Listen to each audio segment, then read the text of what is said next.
Iniibig mo ang kapatid mo? Sigaw ni Doña Teresa habang binubura sa mga mata mga luha. Sa mundong ang tanging kasalanan ay magmahal, nagtagpong muli sina Julia at Marco. Magkapatid sa apelyido, ngunit magkaibang dugot, pusong iisa ang tibok. Sa pagitan ng bawal na pag-ibig, galit ng pamilya, at karamdaman na unti-unting pumapatay, tanging ulan at dagat lang ang saksi sa pangako. Kahit sa kabilang buhay, ikaw pa rin ang pipiliin ko. Ngunit sa halik na iyon, may kamatayan na bang nakaabang?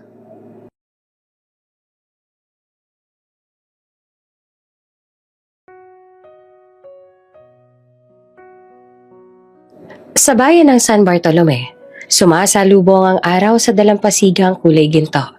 Sa tapat ng Ibanez Resort, maririnig ang halakhaka ng isang dalagitang nagtatatakbo sa buhanginan, habang hinahabol naman ng alon ang kanyang mga yapak.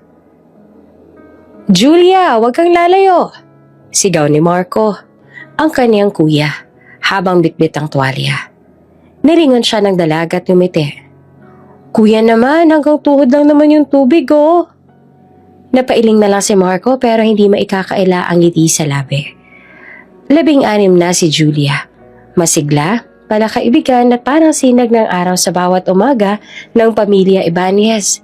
Anak siya ni na Don Emilio, isang respetadong negosyante, at ni Doña Teresa, isang kilalang philanthropist sa bayan. Tuwing linggo ay sabay-sabay silang kumakain sa hardin ng resort. May mga bulaklak na bougainvillea, may mga alon na tanaw mula sa mesa, at ang mga halakhaka ni Julia ang pinakamasarap na pakinggan.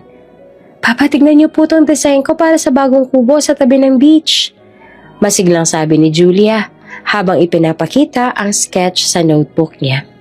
Lumapit naman si Don Emilio, tinititigan ang drawing at ngumiti. "Mukhang may future architect pala tayo dito, ha? Pero mas maganda kung may space para sa mga bisita, hindi lang para sa selfie mo." Tawanan ng buong pamilya. Tahimik lamang si Marco sa gilid, pinagmamasan ng kapatid. Bata pa lamang siya na ang tagapagtanggol ni Julia. Nung minsang tinukso ito sa eskwelahan, halos makipagsuntukan siya, kaya't sa pamilya, siya ang tinatawag na knight in shining armor ni Julia. "Kuya, kapag nagka-boyfriend ako, dapat mas okay siya sa'yo, ah?" Biro pa ni Julia na minsan habang naglalakad sila sa tabing dagat. "Wala namang lalaki na okay para sa'yo," sagot ni Marco sabay tawa. "Ako lang ang papayagan kong magpahinga sa tabi ko habang buhay." "Ew, kuya, ang corny mo." Pero sa totoo lang, sanay si Julia sa ganoong asaran. Mahal na mahal niya ang kanyang pamilya, lalo na si Marco, na parang best friend at bodyguard sa iisang tao. Sa kabilang panig naman ng bayan, sa makitid na kalsadang maalikabok, nakatira si Andrea Ramirez. Kasama ang ina niya si Aling Rosa. Sa tapat ng maliit nilang bahay, may karinderyang nagbebenta ng pansit, lumpia at kape. Habang nagbubuhos ang sabaw si Andrea, nakatingin siya sa isang lumang magazine na may larawan ni Julia. Si Julia Ibanez, anak ng may-ari ng resort. Bulong niya. "Magandang buhay, magandang mukha. Ako, laging amoy mantika." Narinig siya ng ina. "Anak, huwag kang maingkit. Hindi lahat ng mayaman ay masaya. Ang importante, marangal ang trabaho natin. Marangal tayo." Ngunit tahimik lamang si Andrea. Hindi niya maiwasang mangarap. Paano kaya kung siya si Julia? May sariling kwarto, may bagong sapatos, at magulang na hindi nag-aaway tungkol sa utang. Kinabukasan, balik sa eskwelahan si Julia. Private school sa isang bayan. At halos lahat ng estudyante kilala siya bilang anak ng resort owners. Ngunit hindi niya ito ay pinagmamalaki. Mabait siya sa lahat, at kahit sa mga service crew o janitor ng paaralan. "Good morning, Mang Turo," sabi niya sa janitor habang pumapasok sa gate. Ngumiti naman ang matanda.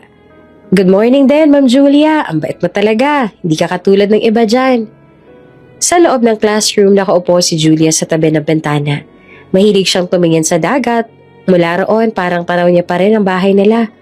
Dumating ang kaibigan niyang si Mia sa bulong. Uy, si Andrea daw lilipat dito galing public school.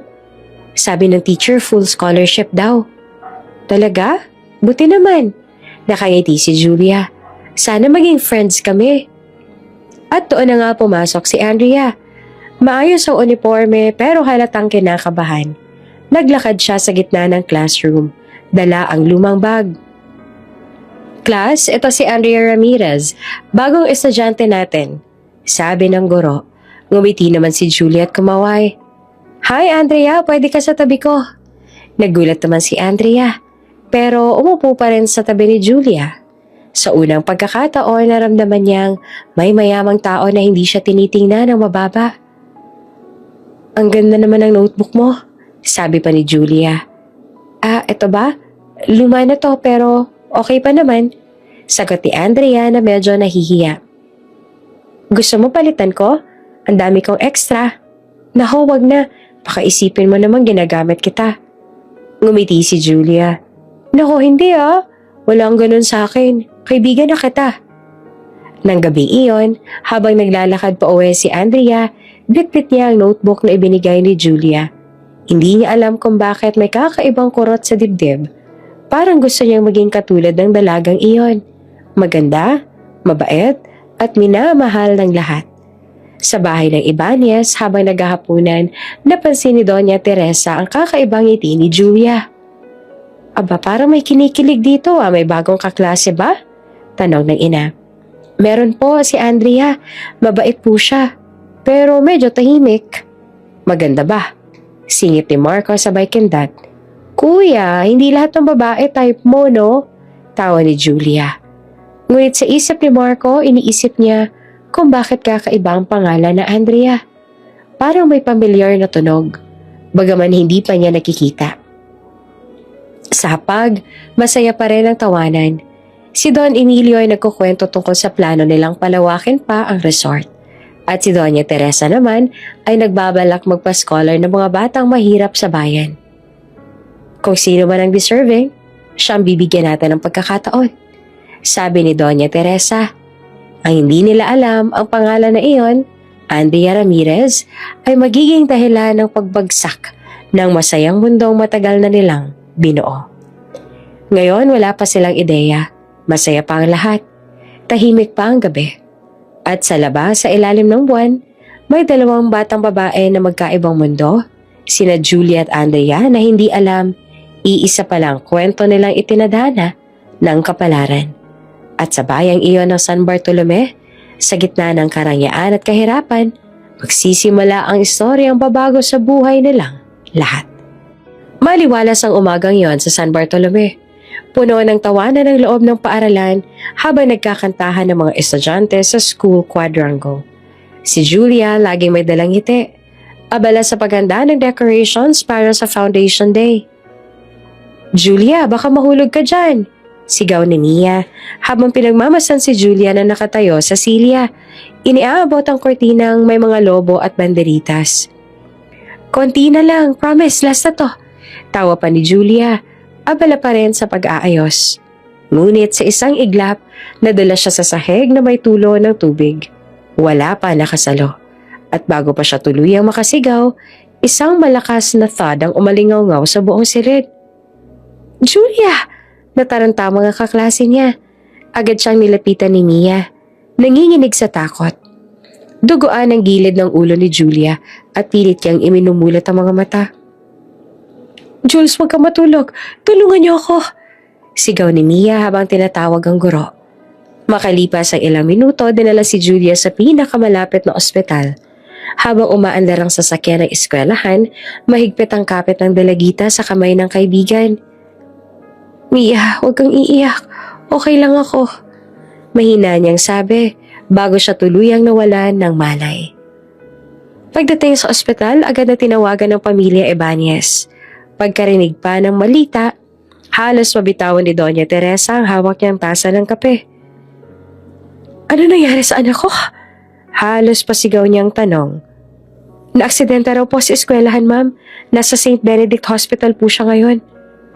Hindi na nag-aksaya ng oras si Don Emilio at Doña Teresa. Mabilis silang tumakbo palabas ng bahay. Sinundan naman ni Marco na agad din nagmaneho ng kotse. Tahimik lang siya habang nagmamaneho, pero nanginginig ang kanyang mga kamay sa manibela. Pagdating sa ospital, sinalubong sila ng nurse. Ma'am, stable naman na po si Miss Julia, pero kailangan po namin mag-transfuse ng dugo. Sige, kuhanan niyo ako ng dugo, kahit gaano pang karami. Agad na sabi ni Doña Teresa. Ngunit maya-maya, bumalik ang nurse, halatang naguguluhan. Ma'am, pasensya na po pero hindi po tugma ang blood type ninyo sa pasyente. Nagkatinginan silang lahat. Ano? Imposible yan. Ako ang ina ni Julia. Lumapit ang doktor. Ma'am, kung maaari ay subukan po namin ang dugo ni Don Emilio para makasiguro. Sumunod sila. Ngunit nang lumabas ang resulta, lalong tumindi ang kabog sa dibdib ng mag-asawa. Ni isa sa kanila, hindi tugma kay Julia. Tahimik ang buong silid. Tanging tektak ng wall clock ang maririnig. Doc, baka nagkamali lang kayo ng sample? Tanong ni Don Emilio. Pilit ang katahimikan sa boses. Umiling ang doktor. Paulit-ulit na po naming tineste. Pareho pa rin pong lumalabas, sir. Naiyak na si Doña Teresa. Hinawakan ng kamay ng asawa. Emilio, ibig sabihin? Hindi. Imposible. Anak natin si Julia. Ako mismo nakakita sa kanya nung ipinanganak ko siya. Ngunit sa likod ng salamin, pinagmasdan nila si Julia. Nakaratay sa kama, payapang natutulog. Tila walang kamalay-malay sa bigat ng misteryo, unti-unting nabubuksan. Ilang araw ang lumipas, pinilit ni Doña Teresa na harapin ang katotohanan. Pinatawag niya ang ospital kung saan siya nanganak 16 na taon na ang nakakaraan. Sa San Bartolome General Hospital. Gusto ko makita ang record ng mga sanggol na ipinanganak noong araw na yon. Mariin niyang sabi sa administrator. Habang binubuklat ng staff ang lumang logbook, tila bumagal ang oras. May pangalan ng mga ina, oras ng panganganak at blood type ng bawat bata. Hanggang sa mapansin ni Doña Teresa ang isang kakaibang detalye. Dito, parehong oras halos ipinanganak. Teresa Ibanez at Rosa Ramirez, magkatabing kama. Napatingin ang administrator. Ma'am, oo nga po no. Parehong babaeng pinanganak nila. Halos sabay. Natahimik si Doña Teresa. Ang pangalan ni Rosa Ramirez ay hindi na bago sa kanya. Madalas itong marinig sa mga tauhan sa resort. Isang babaeng nagbebenta ng pansit sa bayan. Pwede ko ba makita ang blood type ng anak ni Rosa Ramirez? Tanong ni Teresa. Nanginginig ang tinig. Oo, positive po ma'am. Katulad po ninyo. Para siyang binuhusan ng malamig na tubig. Ang dugong wala kay Julia, nasa ibang bata. Pag uwi nila sa mansyon, hindi naman mapakali si Doña Teresa. Paulit-ulit niyang binubuklat ang mga lumang larawan ni Julia. Mula baby hanggang dalagita. Paano kung hindi talaga siya natin? Bulong niya sa asawa. Umiling si Don Emilio. Hindi ko papayagan. Anak natin si Julia Teresa. Wala nang iba. Pero paano si Andrea? Paano kung siya ang tunay? Tahimik, tanging langit-ngit ng kwarto ang saksi sa mga luhang pumapatak mula sa mata ng isang inang litong-lito sa pagitan ng dugo at pagmamahal. Pumasok si Marco, halatang galing sa ospital. Ma, tulog pa rin si Julia. Pero sabi ng mga doktor, makakauwi na siya bukas. Ngumiti naman si Teresa, pero may lungkot pa rin sa likod ng ngiti. Salamat anak ha, mabuti na lang. Niyakap siya ni Marco, parang may takot na baka mawala rin ito. Kinabukasan, nakaupo si Julia sa hardin ng ospital. Nakasuot ng simpleng white dress. Mahina pa ang ulo niya, pero bumabalik na ang kulay sa mukha. Kuya, ang weirdo no? Ang daming dugo ko raw na hindi tugma sa inyo. Baka alien ako? Biro niya sabay tawa habang pinapahid ang buhok. Tumawa naman si Marco pero may halong kaba. Ang mahalaga, okay ka na. Huwag mo nang isipin yan. Ngunit sa loob ng ospital, sa kabilang kwarto, dumating si Doña Teresa para sa huling hakbang ng pag-iimbestiga. Dinala niya ang paboritong laruan ni Julia noon.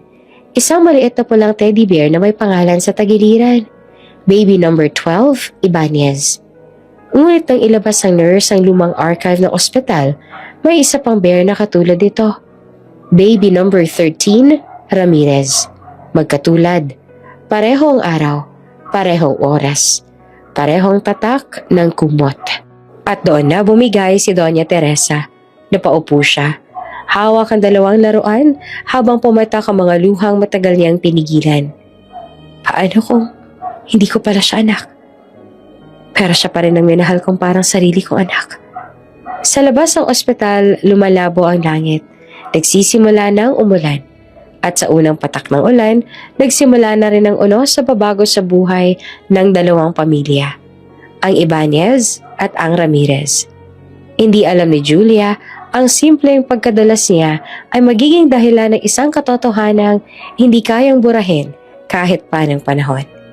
At sa likod ng mga ulap, tila may umiiyak na tadhana.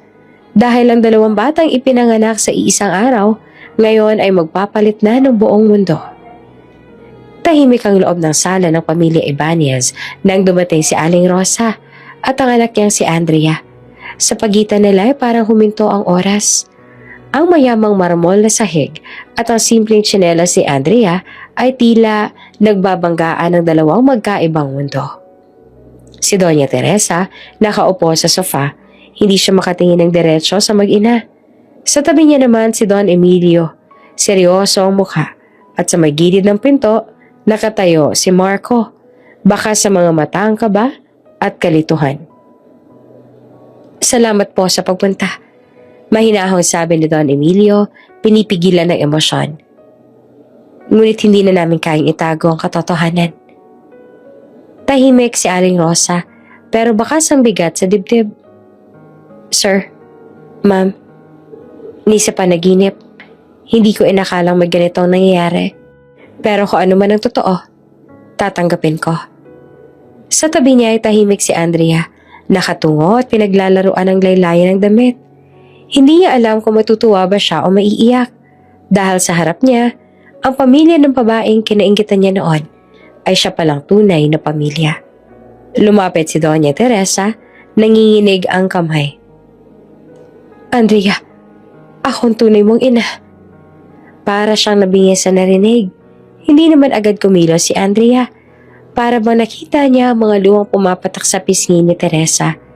Dahan-dahan siyang lumapit. Niyakap siya ng ginang, mahigpit, puno ng pangungulila. Anak, 16 na taon na. Kahit ako hindi ko alam na nawawala ka. Habang yakap ni Doña Teresa ang anak na noon lang niya tunay na nakilala, si Julia naman ay tahimik lang sa gilid. Pinagmamasdan silang dalawa. May ngiti sa labi, pero may pighati sa puso. Ibig sabihin, hindi ko po talaga kayo, Mama? Mahinang tanong ni Julia, halos pabulong. Lumapit si Don Emilio, hinawakan ang balikat niya. Julia, hindi mo kailangang maging anak sa dugo para maging anak namin. Sa puso namin, ikaw pa rin yun. Pero kailangan nating harapin ang totoo. Tumulo ang luha ni Julia. Naiintindihan ko po, Papa. Pero pwede bang kahit minsan, tawagin ko pa rin kayong Mama at Papa? Niyakap siya ni Doña Teresa. Anak, kahit anong mangyari, may lugar ka dito. Hindi mabubura yung 16 na taon na kasama ka namin. Ngunit kahit anong yakap, hindi maitatago ang katotohanang kailangan na nilang magpalitan ng buhay. Kinabukasan, umaga ng pamamaalam, dumating si Aling Rosa sa kayang lumang tricycle, habang si Marco naman ay nakatayo sa tapat ng gate, bitbit ang maleta ni Julia. Anak, handa ka na ba? Tanong ni Doña Teresa, pilit na pinipigilan ng luha. Ngumiti naman si Julia, kahit nanginginig ang labi. Opo, Ma. Hindi ko po alam kung paano ako magsisimula pero kakayanin ko. Lumapit si Marco. Seryoso ang mukha. Julia, kung ayaw mo, pwede ka naman magstay pa rin dito. Hindi kita pababayaan. Umili si Julia. Kuya, tama na. Hindi natin pwedeng labanan yung katotohanan. Pero salamat, kasi lagi kang nandyan. Niyakap siya ni Marco ng mahigpit. Parang ayaw niyang bitiwan. Kapatid man o hindi, para sa akin, ikaw pa rin ang kapatid ko. Doon na bumigay si Julia. Niyakap din niya si Marco. Umiiyak.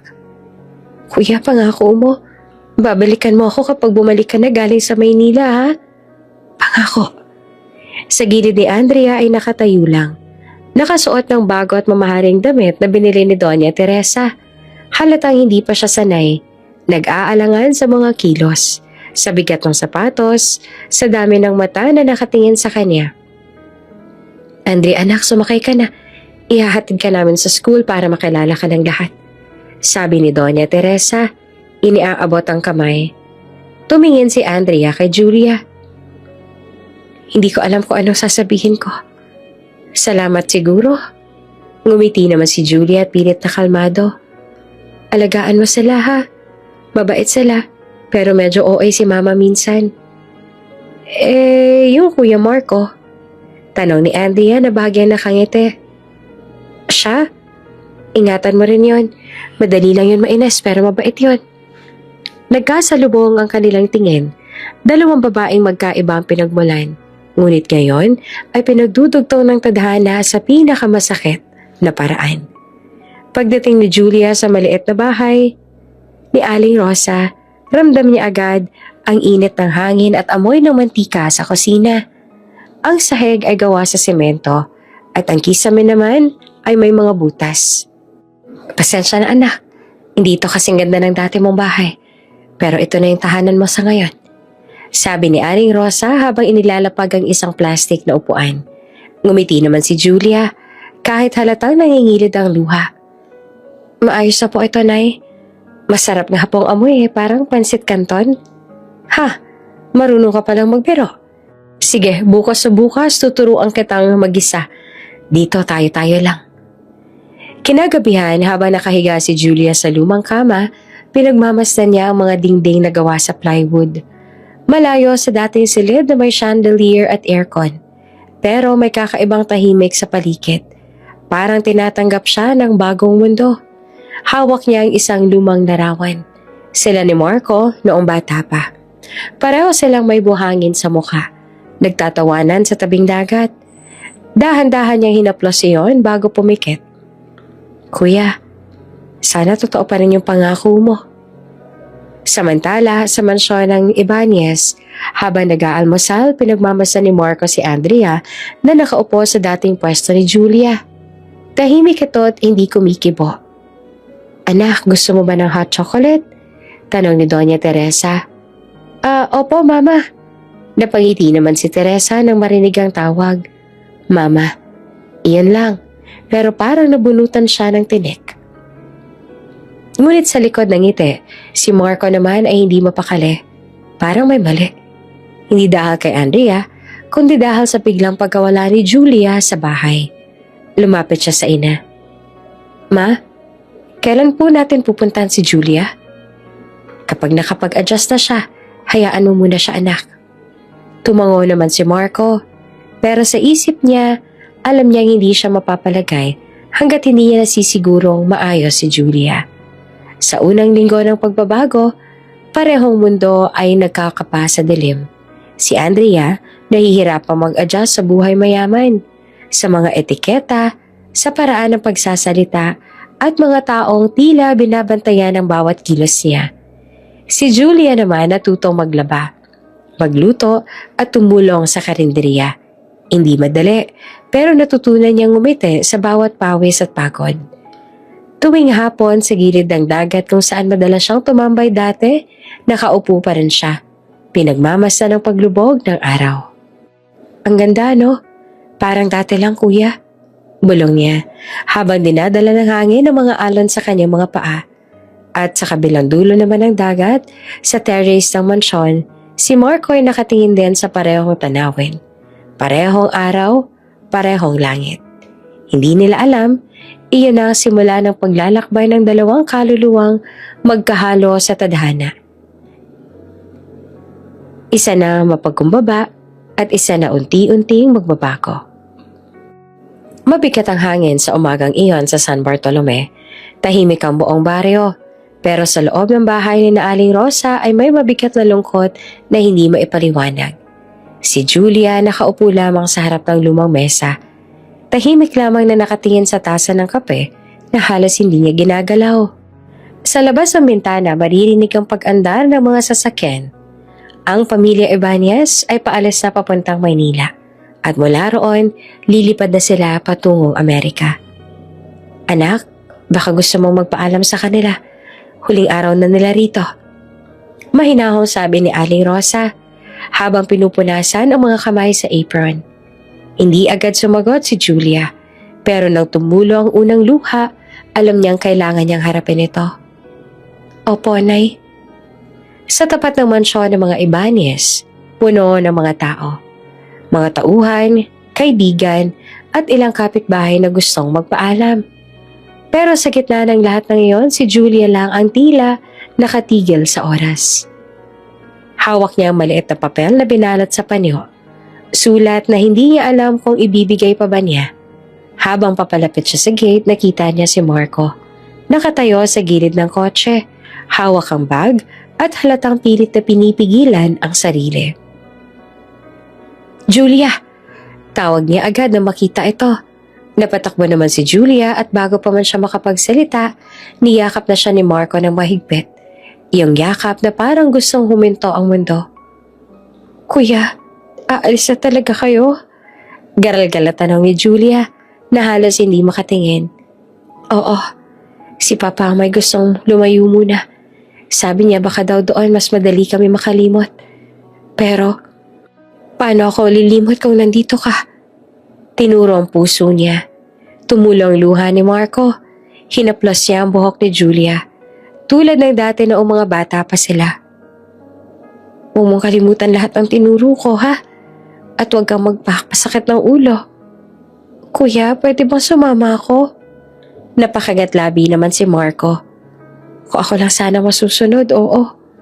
Pero hindi pwede. Hindi ko kayang labanan si Papa. Kuya, babalik ka, diba? Pangako mo yun? Tumango si Marco.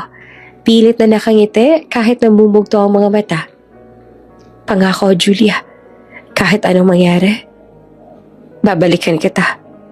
Babalik ako. Doon na bumigay ang dalaga. Niyakap niya ng mas mahigpit si Marco. Halos ayaw nang bumitaw. Si Doña Teresa ay nakatingin sa kanila mula sa loob ng kotse. Pinupunasan ng luha. Alam niyang masakit. Para kay Marco ang iwan si Julia. Pero, kailangan nilang umalis. Marco, anak, kailangan na natin. Boses iyon ni Don Emilio. Malamig, ngunit puno rin ng bigat. Dahan-dahan nang kumala si Marco, pero bago sumakay, hinawakan niya ang kamay ni Julia. Alagaan mo si Nanay Rosa, ha? Huwag ka masyadong magtatrabaho. Kapag may problema ka, isulat mo lang sa akin. Kahit hindi ko agad masagot. Kuya, ingat kayo. Ngumiti siya. Kahit basang-basa na ang luha ang mga pisngi. Nang magsara ang pinto ng kotse, parang tuluyan ng gumuho ang munto ni Julia. Habang umaandar ang sasakyan, tumakbo siya kasabay nito. Hawak ang panyo na may sulat sa loob. Kuya Marco, huwag mong kalimutan ang pangako mo. Sigaw niya habang unti-unting lumalayo ang kotse. Si Marco naman sa loob nakadungaw sa bintana. Pinipigilan ang sarili. Bago sila tuluyang mawala sa kanto, ibinaba niya ang ulo at isinara ang mata. Alam niyang iyon ang huling beses na makikita niya si Julia. Sa mahabang panahon. Lumipas ang mga buwan at tila unti-unting nawala ang mansyon sa tanawin ng San Bartolome. Ang mga tao nakalimot, pero si Julia hindi kailanman. Araw-araw tumutulong siya kay Aling Rosa sa karinderya. Natuto siyang magluto ng pansit, maghatid ng mga orders sa eskwelahan at tumawa kahit pagod. Ngunit tuwing hapon, pagkatapos ng trabaho palagi siyang pumupunta sa tabing dagat. Doon siya nakaupo sa paborito niyang bato. Pinagmamasa ng alon at ang paglubog ng araw. Sa bawat dampe ng hangin, naririnig niya ang tinig ni Marco. Pangako, babalik ako. Kuya, sana totoo yun. Bulong niya sa hangin, sabay tulo ng luha. 10 taon ang lumipas. Ang San Bartolome ay tila nagbago. May mga bago ng tindahan, bagong resort at mas marami ng turista. Pero sa kanto ng lumang karinderya, nandoon pa rin si Julia. Ngayon ay 26 na taong gulang na. Maganda siya, payak pero marikit. Mahinhin ang kilos at bawat ngiti niya ay may halong kalungkutan. Sa mga mata niya may lalim na iniwan ng nakaraan. Julia, may order sa kabilang resort! Sigaw ni Aling Rosa mula sa loob ng karinderya. Opo, Nay, susunod na po ako. Sagot niya habang inaayos ang buhok. Habang naglalakad papunta sa dalampasigan, nakatingin siya sa malayo. Ang alon, ang araw, at ang langit, iyon pa rin. Pero sa puso niya may puwang na hindi pa rin napupuno. May mga lalaking dumaan, mga turista na pumupuri sa kanya. Ngunit walang makapantay sa ngiti ni Marco na matagal niya nang hindi nakikita. Pagdating sa resort, isang batang babae nag-abot ng tip sa kanya. Ate, ang ganda mo, para kang artista. Napangiti naman si Julia. Salamat, maganda ka rin. Pero pag uwi niya sa bahay, sa mesa pa rin niya nakalagay ang lumang panyo. Iyong binigay ni Marco noon. Nasa loob pa rin ang sulat. Babalik ako, Julia. Hindi ko hahayaang mawala ka sa akin. Hawak niya iyon. Pinikit ang mga mata at marahang umiti. Kuya Marco, kung nasan ka man ngayon, sana masaya ka. Pero sana maalala mo pa rin ako. Lumabas siya ng bahay. Naglakad papunta sa dagat. Sa gilid may mga bata na naglalaro. Nagtatawanan. Habang ang hangin ay malamig at mabango. Umupo siya sa parehong bato kung saan siya dati naghihintay. Habang papalubog ang araw, inangat niya ang mukha. Pinagmasdan ng kalangitan na unti-unting nagiging kulay kahel. 10 taon, kuya, at andito pa rin ako. Isang hangin ang dumampi sa kanyang pisngi. At sa di kalayuan, tila may dumating na sasakyan.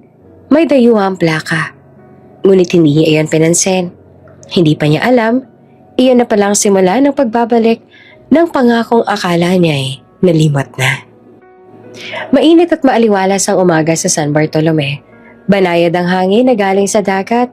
Humahaplos sa mga dahon ng niyog at nagdadala ng amoy alat na nakasanayan na ni Julia Ibanez o Julia Ramirez, ayon sa apelido ng pamilyang kinagisnan niya. Sa edad na 26 nakatapos na siya ng kursong Tourism Management at ngayon nagtatrabaho na bilang receptionist sa isang seaside hotel na bagong bukas sa bayan. Hindi man marangya, maayos at payapa ang buhay niya. Nakangiti siya sa bawat guest. Marunong magtimpe kahit mga demanding na turista. Julia, may paparating na VIP guest. Ang pangalan niya, Franco de la Vega. Sabi ng manager. Tawag ng office mate niyang si Mika habang abala sa pag-aayos ng front desk. Magpa-reserve daw ng presidential suite, importante raw tong tao. Napakulataw noon ni Julia. Franco de la Vega? Parang pamilyar yung apelido. Baka narinig mo sa balita, mayaman yun. May-ari sila ng resort sa Cebu at Palawan. Swerte din daw na dito siya magsistay ng ilang linggo. Habang inaayos si Julia ang reservation form, hindi niya naman maiwasang kabahan. Hindi siya sanay na humarap sa mga kilalang personalidad. Isa lang naman siyang simpleng empleyado. Pero professional siya, kaya pinilit niyang maging kalmado. Bandang hapon, dumating ang itim na SUV. Lumabas ang isang lalaking matangkad, moreno, nakapolo ng linen at may aurang sanay sa respeto ng mga tao. May dala siyang shades at confidence sa ngiti. Siya, si Franco de la Vega. Good afternoon, sir. Bati ni Julia ng mahinahon pero may ngiti. Welcome to Sun Haven Resort. May reservation po kayo sa amin under your name? Yes. Sagot ng lalaki habang inaabot ang cellphone. Franco de la Vega, I think my assistant booked the presidential suite. Sinuri naman ni Julia ang system, tsaka tumango. Yes sir, confirm po for 3 nights, extendable upon request. Ngumiti naman si Franco. May halong tuwa sa profesionalismo ng dalaga. You're very efficient, miss. Julia po, sagot niya. Julia Ramirez. Julia, ulit ni Franco, parang tinitikman ang pangalan. Nice name. Bagay sa'yo. Medyo napahiya si Julia pero tinago sa ngiti. Thank you, sir. Sir, I'll have our staff assist you to your room.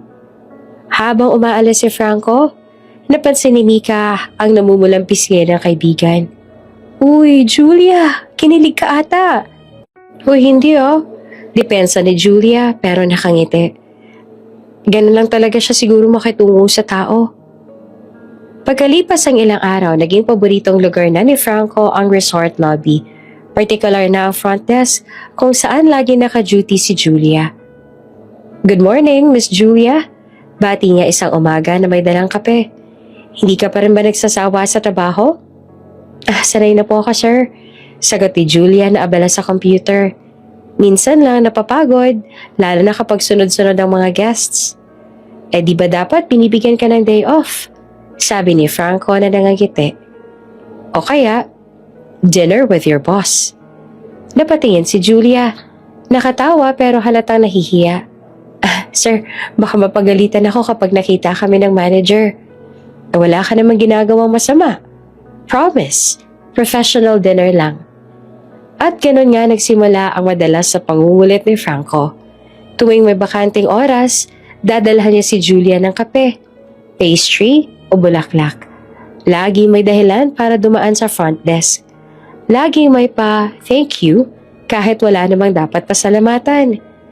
Isang hapon habang nag-aasikaso si Julia ng booking sa phone, narinig niyang tumawa si Franco sa di kalayuan.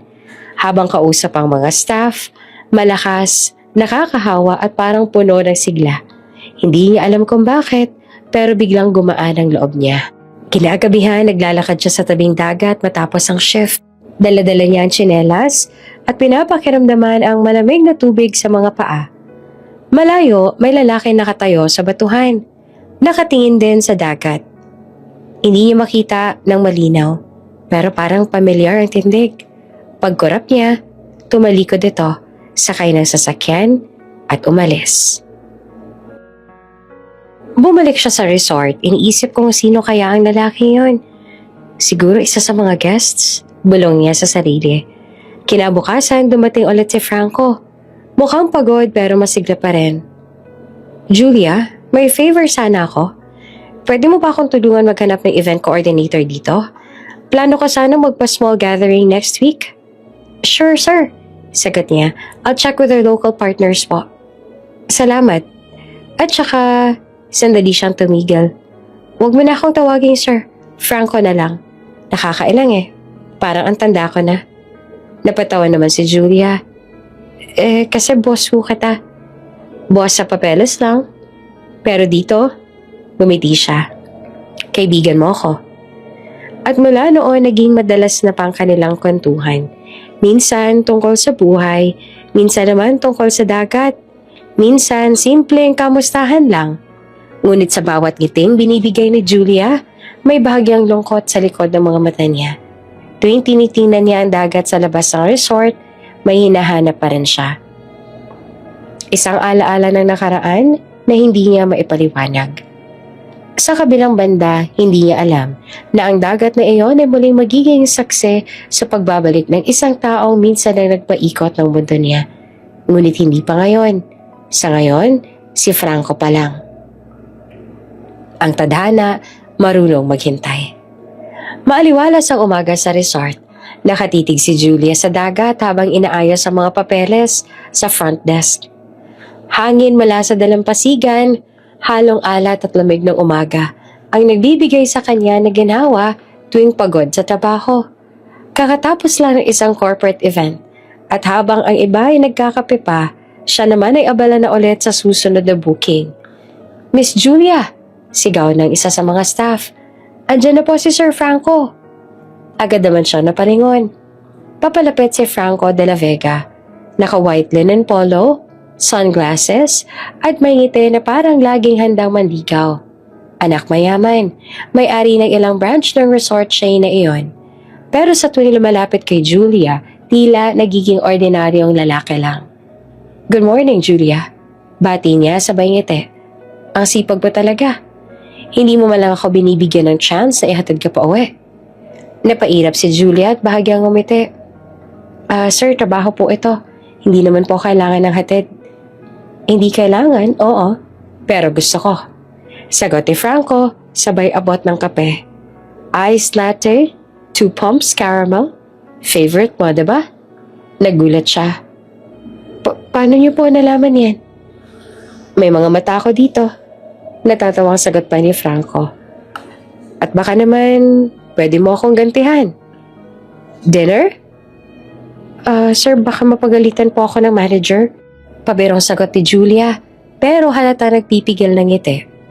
Ngunit hindi siya tinigilan ni Franco. Araw-araw may dala siyang bulaklak. Minsan keychain, minsan simpleng kape. Lahat ng staff sa resort ay aliw sa kakulitan ng binata. Grabe ka, Julia, sabi ng kaibigan niya si Mika habang nag-aayos sila ng mga towel sa lounge area. Kung ako ikaw, matagal ko na sinagot yan si Sir Franco. Gwapo na, mayaman pa, gentleman pa. Kasi naman, sagot ni Julia. Hindi ako bagay sa kanya, alam mo yun? Parang magkaibang mundo namin. Siya, puro board meeting. Ako, taga-book lang naman ng kwarto. Pero, pareho kayong tao. Nakangiting sagot naman ni Mika. At halata naman na gusto ka niya. Sa kabilang banda, si Franco naman ay madalas na magkwento sa kaibigan niyang si Marco Ibanez na ngayon ay bumabalik-balik sa resort dahil sa bagong architectural project. Habang nagkakape sila sa veranda ng opisina, masigla ang tono ni Franco. Bro, may nakilala akong babae rito. Grabe, the most amazing woman ever. Simple lang pero iba talaga siya. Napataas naman ang kilay ni Marco. Talaga? Sino yan? Si Julia. Isa siya sa receptionist dito. Sobrang bait. Napaka down to earth. At may mga mata na parang dagat. Kalma, pero malalim. Natawa si Marco. Aba, mukhang tinamaan ka talaga, Franco. Nako, kung makikilala mo lang siya, sagot ni Franco. Malamang magugustuhan mo rin. Napatingin si Marco sa pangalan na binanggit. Julia. Parang may kumerot sa dibdib niya. Matagal nang hindi niya naririnig ang pangalang iyon. Mula pa noong umalis sila papuntang Amerika. Ngunit hindi niya na binanggit ang iniisip. Siguro nga. May niyang sagot. Sabay inom ng kape para itago ang kaba sa dibdib. Ilang beses pa silang muntik magkita ni Julia. Isang gabi, may biglang bagyong dumating at kailangan ng staff na mag-double shift. Tumulong si Julia sa lobby habang si Marco naman ay nasa conference room. Nagkasalubong sana sila pero tinawag siya ni Franco bago pa sila magtama ng tingin. Parang tadhana mismo ang naglalaro. Lumipas ang ilang buwan, patuloy pa rin ang panliligaw ni Franco. Tuwing tanghali, dumarating ito na may dalang pagkain. Tuwing gabi naman, magte-text na simpleng, ingat ka pa uwi. At tuwing umaga, lagi siyang unang bumabati. Hanggang sa dumating ang araw na hindi na nakaiwas si Julia. Isang umaga, umuulan. Nakaupo siya sa harap ng staff quarters. Nakasilong sa bubungan. Biglang dumating si Franco. Basang-basa sa ulan. May hawak na bouquet ng white roses. Julia, sabi niya habang tumatawa. Baka sakaling maawa ka sa basang-basa mong boss. Pahintulutan mo naman akong ligawan ko. Nang formal. Napailing si Julia pero hindi mapigilang matawa. Sir Franco, seryoso ba kayo? O hindi ako seryoso. Hindi ako magmumukhang basang sisiw sa ulan, diba? Tahimik siya sandali. Ramdamang malamig na simoy ng hangin. Tinitigan siya ni Julia, tsaka marahang umiti. Okay sir, pero walang titigil sa panliligaw kapag nakaproblema, ha? Hindi ako titigil, kahit kailan. Sagot ni Franco, sabay ngiti na parang batang nakatanggap ng regalo. At doon nagsimula ang kanilang opisyal na relasyon. Naging masaya si Julia, ngunit sa bawat pagngiti niya, may bahagyang kirot sa dibdib. Hindi niya alam kung bakit, pero sa tuwing nakakarinig siya ng pangalang Marco Ibanez, tila may alon ng alaala na gustong bumalik. Hindi niya alam na ang lalaki madalas ikwento ni Franco, ang matalik nitong kaibigan, ay ang Kuya Marco na matagal niya nang inaantay sa dalampasigan ng San Bartolome. Mainit at tahimik ang tanghali sa Sun Haven Resort. Nasa lobby si Julia, nakasmile sa bawat dumarating na guest kahit medyo pagod na. May paparating daw na grupo para sa business meeting, mga bigating investors mula sa Maynila. Abala siya sa pag-aasikaso ng papeles. Hindi alam na sa oras na yon, babalik na ang isang bahagi ng kaniyang nakaraan. Julia, ready na ba yung conference room? Tanong ng manager. Yes po, Sir Leo. May drinks na rin at nakaset ng projector. Sagot niya habang inaayos ang nameplates. Makalipas ang ilang minuto, bumukas ang pinto ng lobby. Isang grupo ng kalalakihan ang pumasok. Pawang naka-formal at halatang sanay sa corporate world. Nanguna sa kanila si Franco de la Vega, nakangiting lumapit sa front desk. Good afternoon, babe. Bati ni Franco, nakangiti habang nagtanggal ng shades. We'll be using the function hall for a quick meeting. May kasama akong architect and consultant from Manila. Napangiti naman si Julia. Sure po, sir. Hindi pa man natatapos si Julia ay napatingin siya sa lalaking pumasok sa likod ni Franco. Matangkad, maamo ang muka, pero may lalim sa mga mata. Parang pamilyar. Nagtagpo ang kanilang mga paningin. Ilang segundo lang pero tila humaba ang oras. Julia? Mahina pero puno ng gulat at tanong ni Marco Ibanez. Napatigil siya. Biglang nalamig ang mga kamay niya. Parang tumigil ang tibok ng puso. Kuya, Marco? Halos pabulong niyang sagot. Hindi siya makapaniwala sa nakikita. Pareho silang natigilan. Parang bumalik sa nakaraan. Sa mga alaalang pilit nilang nilimot. Ang batang babaeng mahilig sa dagat at ang binatang palaging nagpoprotekta sa kanya. Ngunit bago pa man may masabi si Marco, sumingit na si Franco. Masigla at walang kamalay-malay sa tensyon ng dalawa. Bro! Sigaw niya, sabay tapik sa balikat ni Marco. Siya nga pala si Julia, yung sinasabi kong amazing woman. My girlfriend. At doon ay tuluyang nag-iba ang hangin sa paligid. Napangiti si Julia at pilit na magalang. Good afternoon po, sir. Ngumiti rin sa Marco, pero may bahagyang pangungulila sa likod ng mga mata. Nice to meet you. Mahina ang sagot niya. Kahit ang totoo, hindi niya alam kung matutuwa ba siya o masasaktan. Habang naglalakad sila papunta sa conference room, ramdam ni Marco ang bigat sa dibdib. Parang nilalaro siya ng tadhana. Sa loob niya, si Julia pala. Siya palang babae ni Franco. Habang nagbi-meeting, nakatutok si Marco sa presentation, pero lutang ang isip. Tuwing naririnig niya ang tawa ni Julia sa lobby, parang bumabalik ang lahat ng alaala. Ang gabing umiiyak ito noong maghiwalay ang kanilang pamilya. Ang yakap bago siya umalis papuntang Amerika. Sa kabilang banda, si Julia naman ay pilit pinipigilan ng emosyon. Hindi niya alam kung anong mararamdaman. Masaya siya na muling nakita ang kuya na dati niyang pinagkakatiwalaan. Pero masakit dahil ibang mundo na ang ginagalawan nila ngayon. Pagkatapos ng meeting, nagpaalam si Franco saglit. Julia, wait for me sa lobby ha. I'll just drop by the manager's office. Habang umaalis si Franco, naiwan sa hallway sina Marco at Julia. Tahimik, parang walang gustong maunang magsalita. Ang tagal na, sabi ni Marco na sa wakas, halos pabulong. Tumango lamang si Julia. Oo, 10 taon. Hindi ako makapaniwala. Ikaw pala yung Julia na sinasabi ni Franco? Napayuko siya. Pilit nilalaro ang singsing sa daliri. Ako rin. Hindi ko nakalang kaibigan mo pala siya. Sandaling katahimikan. Parehong gusto magsalita. Pero pareho ring natatakot.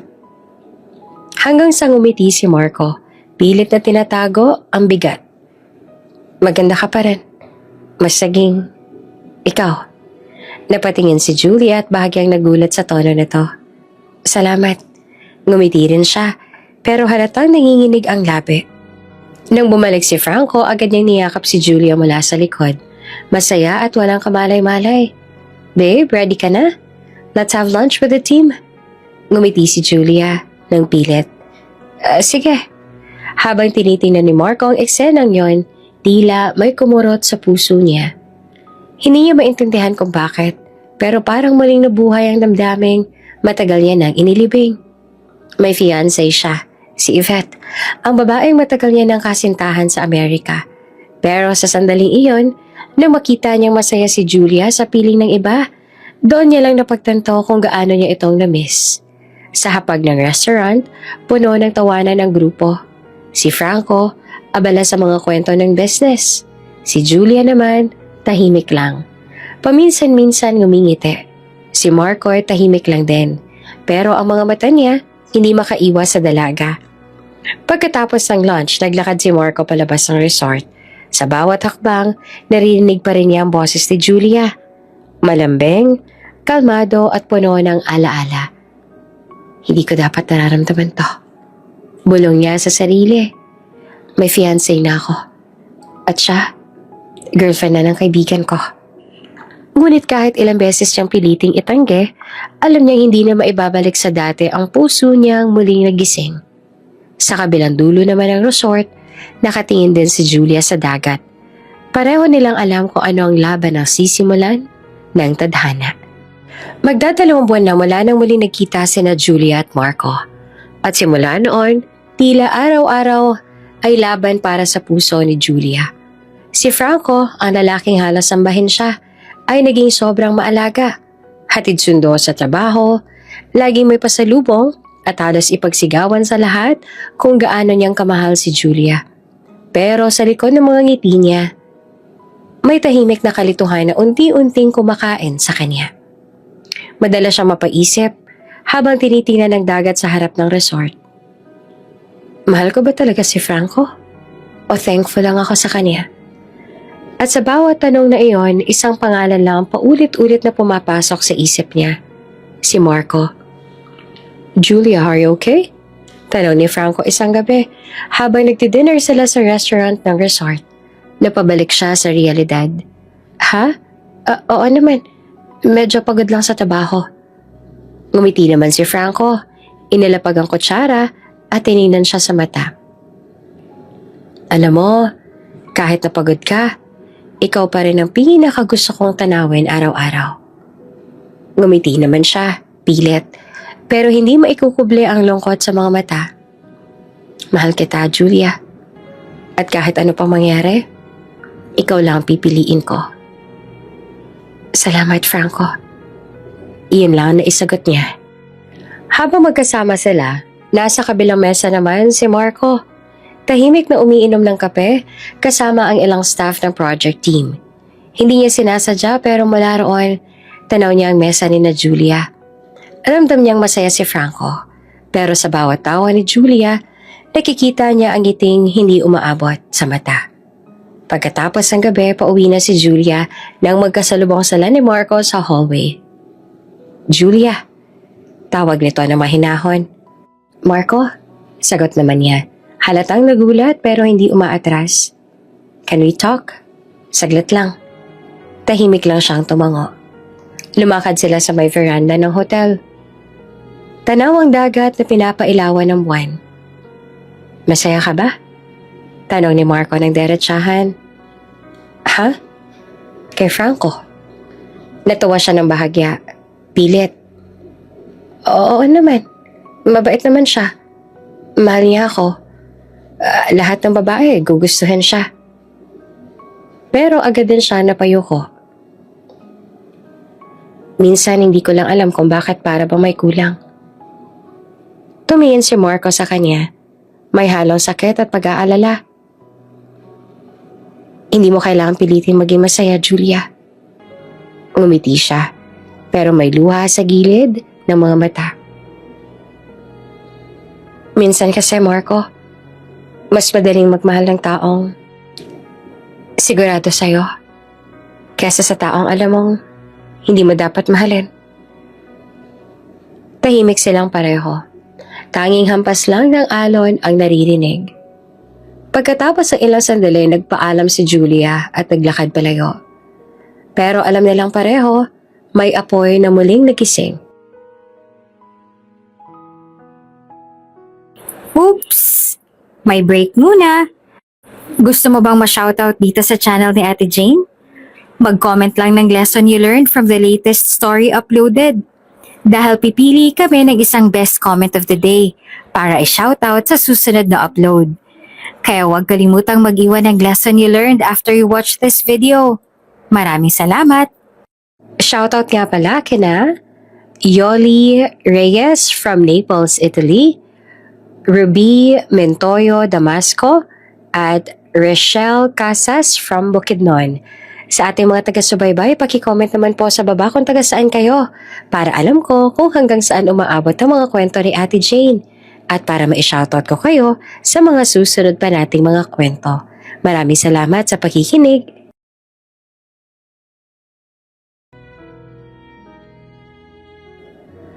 Makalipas ang ilang araw, ginanap ang anniversary event ng Sun Haven Resort. Puno ng mga bisita, businessman at ilang mga kilalang personalidad. Isa na roon, si Andrea Ibanez, ang babaeng minsan na ipinagpalit sa kanya sa mundo.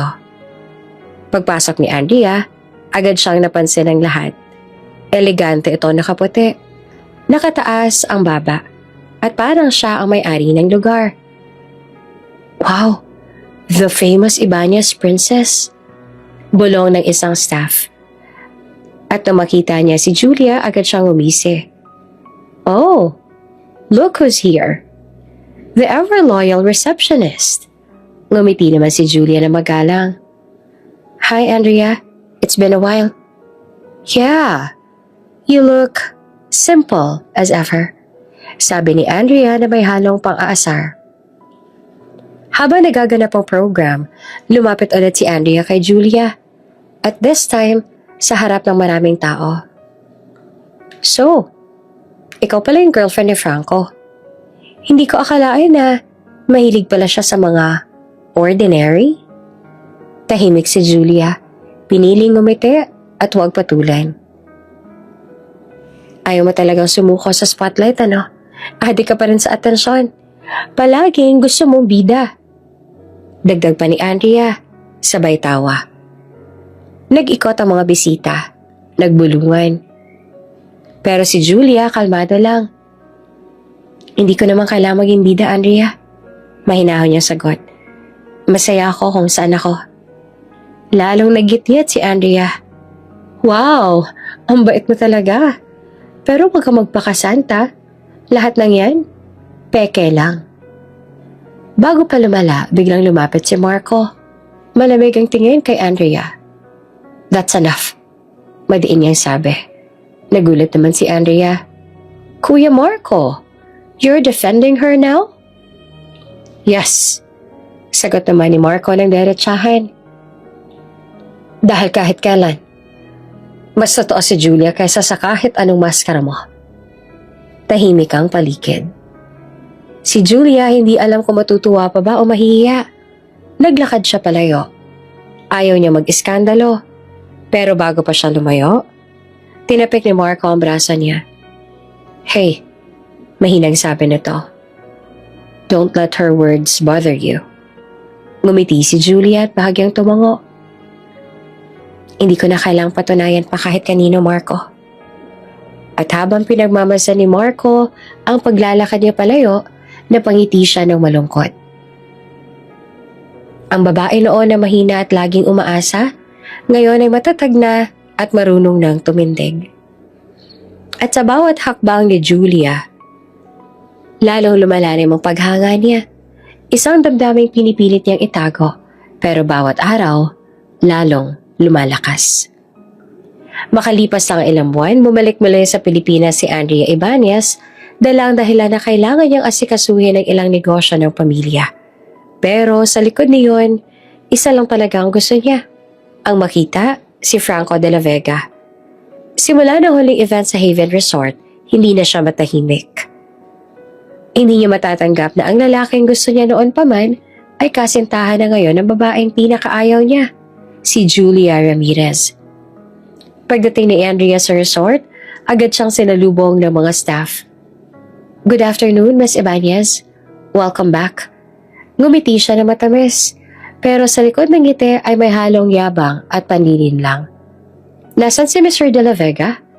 Nasa site po ng bagong wing na hotel, miss." "Perfect," sabi niya sabay lakad na parang siya may-ari ng lugar.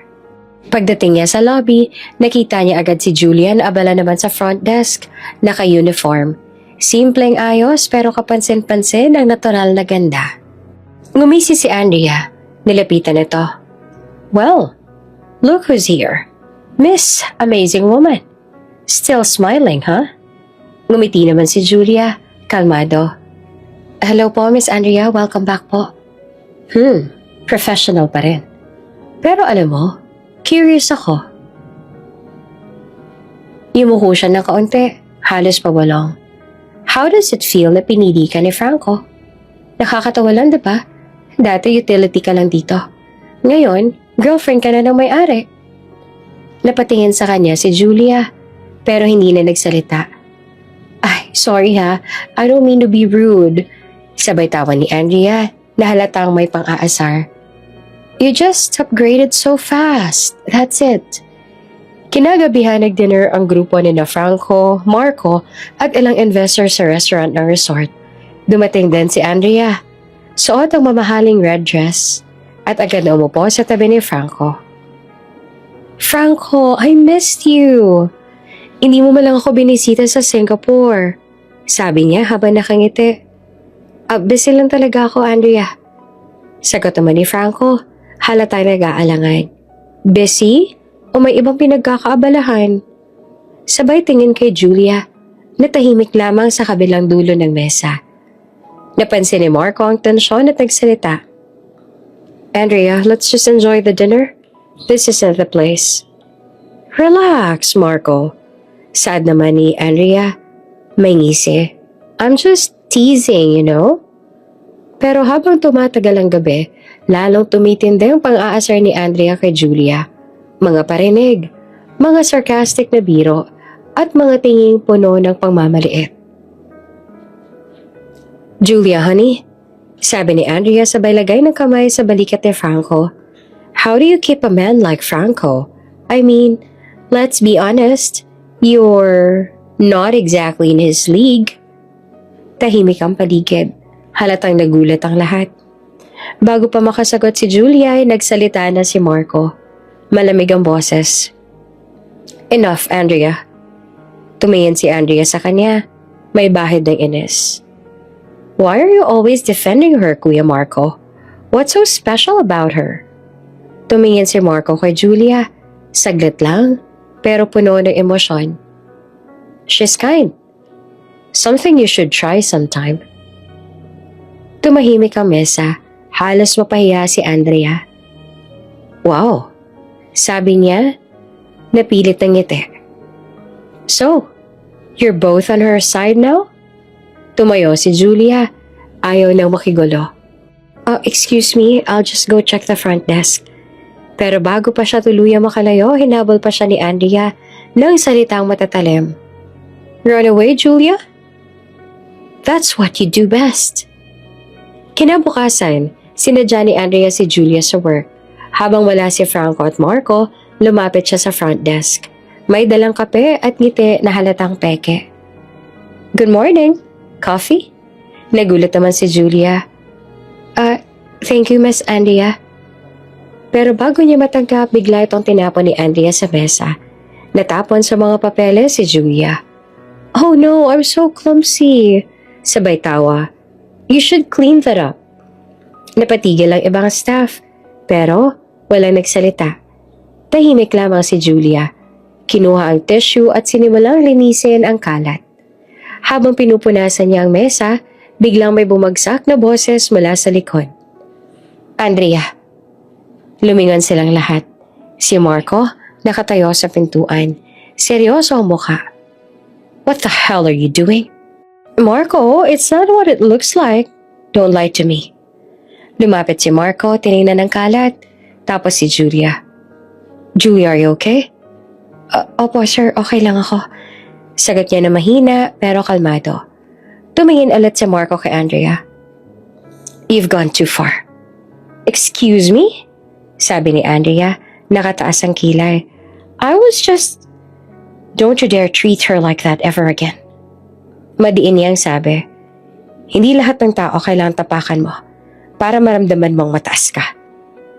Hindi na nakapagsalita si Andrea. Una sa lahat, ngayon lang siya pinagsabihan ni Marco sa harap ng iba. At dahil pa kay Julia. Habang umaalis si Marco kasama si Julia, nananatiling nakatayo si Andrea. Nanginginig sa galit. Fine. Bulong niya sa sarili. Kung gusto mo ng gera, Julia, ibibigay ko.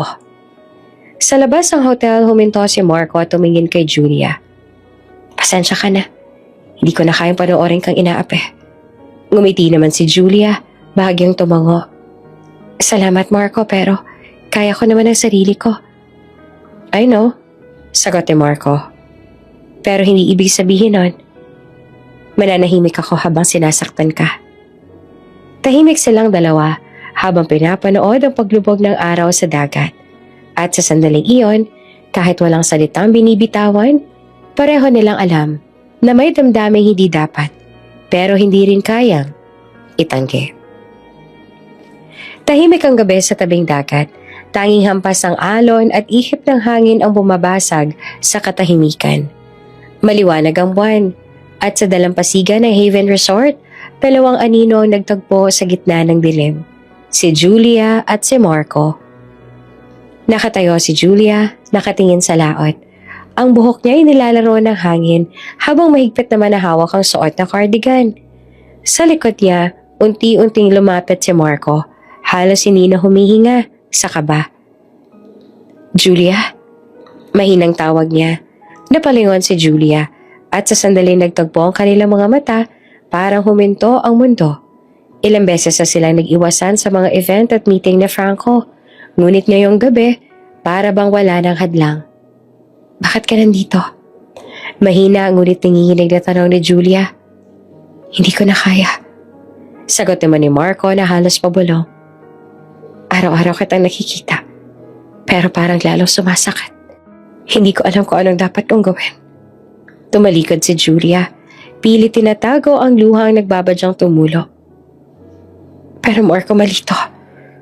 Alam mo yan, may fiancé ka. May boyfriend ako, si Franco. Alam ko. Sagot niya na lumalapit. Alam kong mali. Pero kahit anong gawin ko, ikaw pa rin ang hinahanap ko. Lumingon si Julia at doon nakita niya ang mga matang puno ng pangungulila. Mata ng lalaking minsan niyang tinawag na kuya, pero ngayon ay ibang damdamin na ang gumugulo sa kanila. Hindi na kita kapatid, Marco. Pabalong niyang sabi, habang unti-unting tumulo ang luha. Pero hindi ko rin kayang mahalin ka ng lantaran. Masisira tayong lahat. Lumapit si Marco ng dahan-dahan hanggang magkalapit na ang kanilang mga mukha. Hindi ko hinihingi na mahalin mo ako. Gusto ko lang malaman mo na hindi na kita kayang ituring na wala lang. Napahinga ng malalim si Julia. Paano ko malaman ni Franco? Paano ko malaman ni Andrea? Wala akong pakialam sa kanila. Sabi ni Marco na mabigat ang boses. Ang tagal kong sinubukang kalimutan ka, Julia. Pero ngayon nakita na kita ulit. Alam ko hindi ko kaya. Umambon, unti-unting bumagsak ang maliliit na patak ng ulan sa kanilang pagitan. Habang bumubuhos ang ulan, parang siya ring pag-iyak ng kanilang mga pusong matagal nang nagpipigil. Marco, tama na. Mahinawi ka ni Julia, pero hindi niya nagawang lumayo ng hawakan ni Marco ang kanyang kamay. Mainit, mahigpit, parang ayaw ng bitawan. Tingnan mo ako, sabi ni Marco. Dahan-dahang tumingala si Julia at bago pa niya tuluyang makapagsalita, lumapat na ang labi ni Marco sa kanya. Isang halik na puno ng takot, pag-ibig at pangungulila. Ang unang halik na matagal nang pinigilan ng panahon. Habang bumubuhos ang ulan, magkahawak sila ng kamay. Basang-basa, ngunit walang pakialam. Sa bawat tibok ng puso nila, may halong kasalanan at katotohanan. Ang bawal na pag-ibig na sa wakas ay lumaya. Ilang sandali silang tahimik. Tanging mga alon at patak ng ulan ang maririnig. Si Julia ang unang bumitaw. Hindi natin pwedeng ituloy ito, Marco. Masisira ang lahat.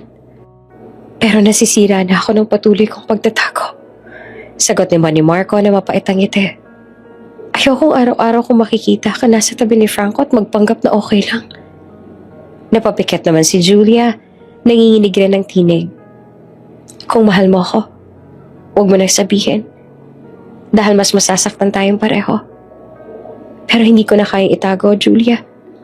Ilang taon kitang inisip. Ilang gabi ako nagtanong kung kamusta ka. At ngayon na nandito ka, hindi ko nahahayaang mawala ka ulit. Napayuko naman si Julia. Tumulo ang luha kasabay ng ulan. Bakit ngayon, Marco? Bakit sa panahon lahat ay mali? Siguro dahil ngayon lang ako handang sabihin. Sagot ni Marco, sabay haplos sa pisngi niya. At kung ito lang ang sandaling ibibigay sa atin ng tadhana, pipiliin ko pa rin. Tahimik. Pagkatapos ng ilang segundo, huminga ng malalim si Julia at marahang isinandalang ulo sa dibdib ni Marco. Hindi ko alam kung saan tayo dadalhin ito. Mahina niyang sabi. Pero ngayong gabi, hayaan mo na muna. At doon sa gitna ng ulan, niyakap siya ni Marco ng mahigpit. Walang salita. Walang pangako. Pero ramdam ang bawat tibok ng puso nagtatago ng lihim na pag-ibig. Kinabukasan ay tila walang nangyari. Si Julia ay bumalik sa trabaho. Si Marco naman ay bumalik sa opisina kasama si Franco. Ngunit sa bawat tinginan nila sa hallway, may mga matang nagtatagpo, nagtatago at nagkukunwaring walang alam. At sa bawat pag-iwas sila sa isa't isa, lalong lumalalim ang lihim na koneksyon na pareho nilang gustong itangke, pero hindi na kayang kalimutan. Ang gabi ng ingrandeng party sa Ibanez Mansion ay dapat masaya. Maraming bisita, mga ilaw, musika at mamahaling alak. Pero sa gitna ng kasiyahan, may isang taong may planong sirain ang lahat, si Andrea. Tahimik siyang umikot sa paligid. Hawak ang cellphone na may litrato ni Marco at Julia, magkahawak kamay sa tabing dagat, basang-basa sa ulan. Isang ngiti ng tagumpay ang gumuhit sa labi ni Andrea. Tingnan natin kung paano kapangingitian ni Franco pagkatapos nito. Sa kabilang dako, si Yvette naman, na fiancé ni Marco ay abala sa pakikipag-usap sa mga kamag-anak hanggang sa may lumapit na kasambahay at iniabot sa kanyang isang envelope. Ma'am, may nagpapabigay po nito para raw po sa inyo. Binuksan niya iyon at bumungad ang mga litrato. Si Marco, si Julia sa gitna ng ulan, nagyayakapan. Nanginig ang mga kamay ni Yvette. Parang biglang huminto ang mundo. Hindi siya makapagsalita. Pero ramdam niya ang pagguho ng lahat. Hindi totoo to. Bulong niya, ngunit habang tinitingnan niya ang bawat larawan, alam niyang hindi niya na kayang itanggi. Tumakbo siya palabas ng mansyon. Diretso sa hardin kung nasaan naroon si Marco. Marco! Sigaw niya na halos sumahagulgol. Paglingon ng lalaki, namutla ito na makita ang mga larawan sa kamay ni Yvette. Yvette, please, pakinggan mo muna ako. Pakinggan kita. Sigaw ni Yvette na luha ang galit. Niloko mo ko. Sa lahat ng babae, bakit siya pa? Julia, she is your... Pero bago pa niya matapos, lumapit si Marco at ang makaawa. Yvette, hindi mo naiintindihan. Tama na. Sigaw ng babae. Hindi ko na kaya. Wala na, Marco. Wala na tayong dalawa. Iniwan siya ni Yvette sa gitna ng hardin. Sugatan, tulala, at puno ng pagsisisi.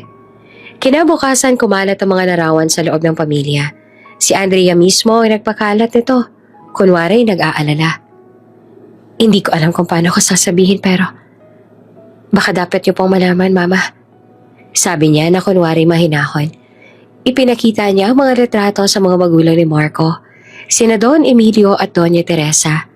Nanlaki ang mga mata ng Doña, halos mabitawan ng baso. Ano? Anong ibig sabihin nito? Andrea, Ma, ayoko po sana magkomento. Pero mukhang may relasyon po sina Marco at Julia. Halos mapaupo naman si Don Emilio sa pagkagulat. Huwag mong sabihin na. Opo, patuloy pa ni Andrea. Yung dating kapatid niya. Kinahapunan, pinatawag ng mag-asawa sina Marco at Julia sa malaking sala. Tahimik ang paligid. Ramdam ni Julia ang bigat ng bawat hakbang. Alam na nila. Julia, sabi ng Donya na malamig ang tinig. Totoo bang sinasabi nila? Hindi naman agad nakasagot si Julia. Hanggang sa tumulo ang luha niya tumango. Hindi ko ginusto, Ma. Sinubukan namin pigilan pero... Pero ano? Sigaw ni Don Emilio. Magkapatid kayo? Napatingin naman si Marco sa kanya. Hindi kami tunay na magkapatid. Alam niyo yan. Nalaman niyo rin nagkapalit kami noon. Pero lumaki kayo magkapatid. Giit ng Donya. Nanginginig ang emosyon. Hindi niyo ba naiisip ang kahihiyan? Tahimik si Marco. Ngunit nang makita niya nanginginig si Julia sa harap ng mga salita ng kanyang mga gulang, lumapit siya. Hinawakan ang kamay ng babae. Ma, Pa, alam kong mahirap tong tanggapin. Pero hindi naman to kasalanan. Hindi namin pinili ito. Pero totoo ang nararamdaman namin. Napatingin ang Donya sa mga mata ni Marco. Puno ng pag-ibig. Hindi kahalayan. Donya unti-unting napagtanto. Totoo nga, hindi to libog o kapusukan. Pag-ibig iyon, sa maling panahon lang. Pero bago pa man siya makapagsalita, bigla nang tumakbo palabas ang mansyon si Julia. Umiiyak. Julia! Sigaw ni Marco, pero hindi na siya lumingon. Kinagabihan, umulan ng malakas. Habang naghahanap si Marco, halos mabaliw siya sa takot. Tinawagan niya lahat ng kaibigan, lahat ng kakilala, pero walang nakakaalam kung nasan pumunta si Julia. Hanggang sa isang staff sa resort ang nagsabi, Sir, si Julia umalis kanina. May dala siyang maliit na bag, papunta raw sa terminal. Agad siyang nagmaneho kahit gabi. Pagdating sa bus station, nakita niya si Julia. Nakaupo sa gilid, nakayuko. Hawak ang maliit na bag. Julia! Sigaw niya habang lumalapit. Nagulat naman ang babae. Agad na tumayo. Marco, huwag mo na akong sundan. Lalo lang tayo masasaktan. Hindi kita kayang iwan. Sabi niya na humahangos. Kung aalis ka, sasama ako. Hindi mo kailangang gawin to. Dito ang buhay mo. Andito ang pamilya mo. Sagot ni Julia. Nanginginig ang boses. Lumapit siya. Marahang hinawakan ang mukha nito. Wala na akong pamilya kung mawawala ka.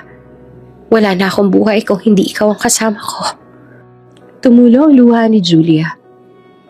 Bakit mo ba pinapahirapan ang sarili natin? Dahil mahal kita. Bulong ni Marco. Sabay yakap ng mahigpit. Kahit anong mangyari. Kahit saan ka magtago. Susundan kita. Sa pagitan ng ulan at luha, naramdaman ni Julia ang tibok ng puso ni Marco sa dibdib nito. Totoo, matatag, at handang talikuran ng lahat. Kinabukasan, nagising ang pamilya Ebania sa balitang wala na si Marco. Naiwan na lang isang sulat.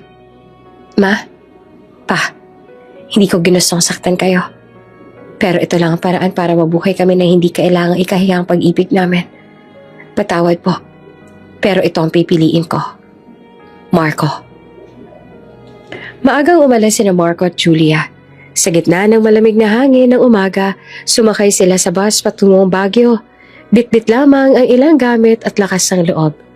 Habang umaandar ang sasakyan, paakyat ng bundok, tahimik lang silang magkahawa kamay. Tila ba sa bawat kembot ng gulong, unti-unti nilang iniwan ang mga sakit at sigawan ng Maynila.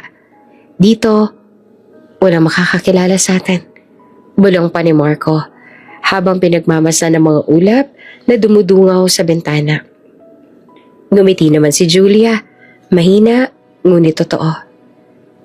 Sapat na nakasama kita.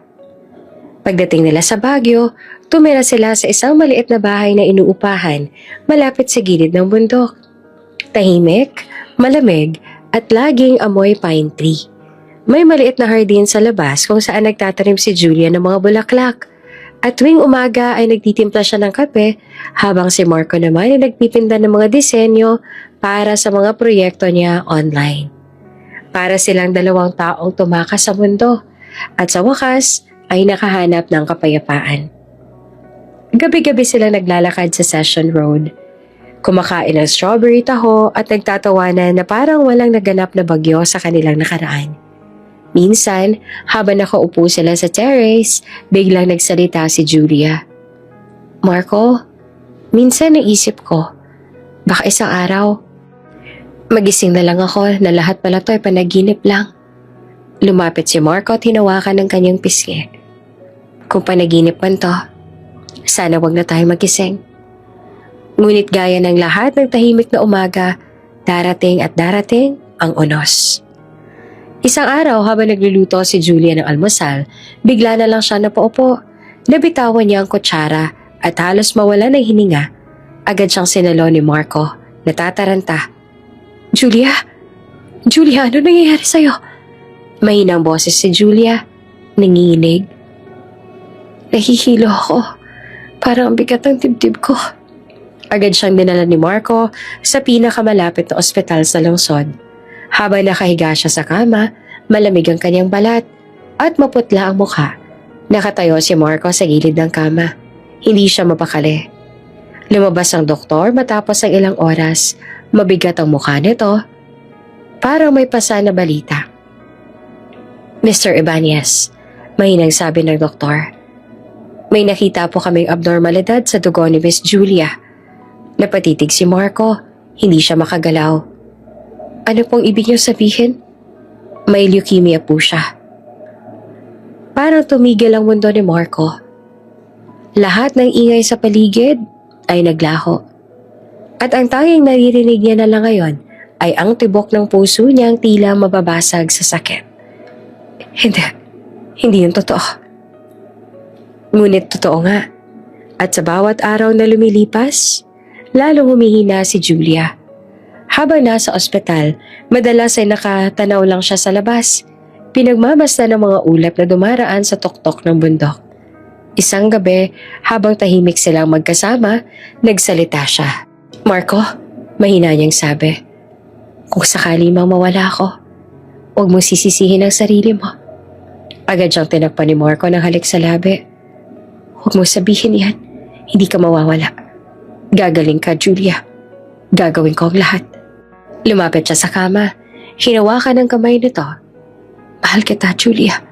Sa lahat ng pagkakataon, ikaw ang pinili ko. At hindi ko na kaya mawala ka ulit. Ngumiti si Julia kahit nangihina. Ang tanga mo.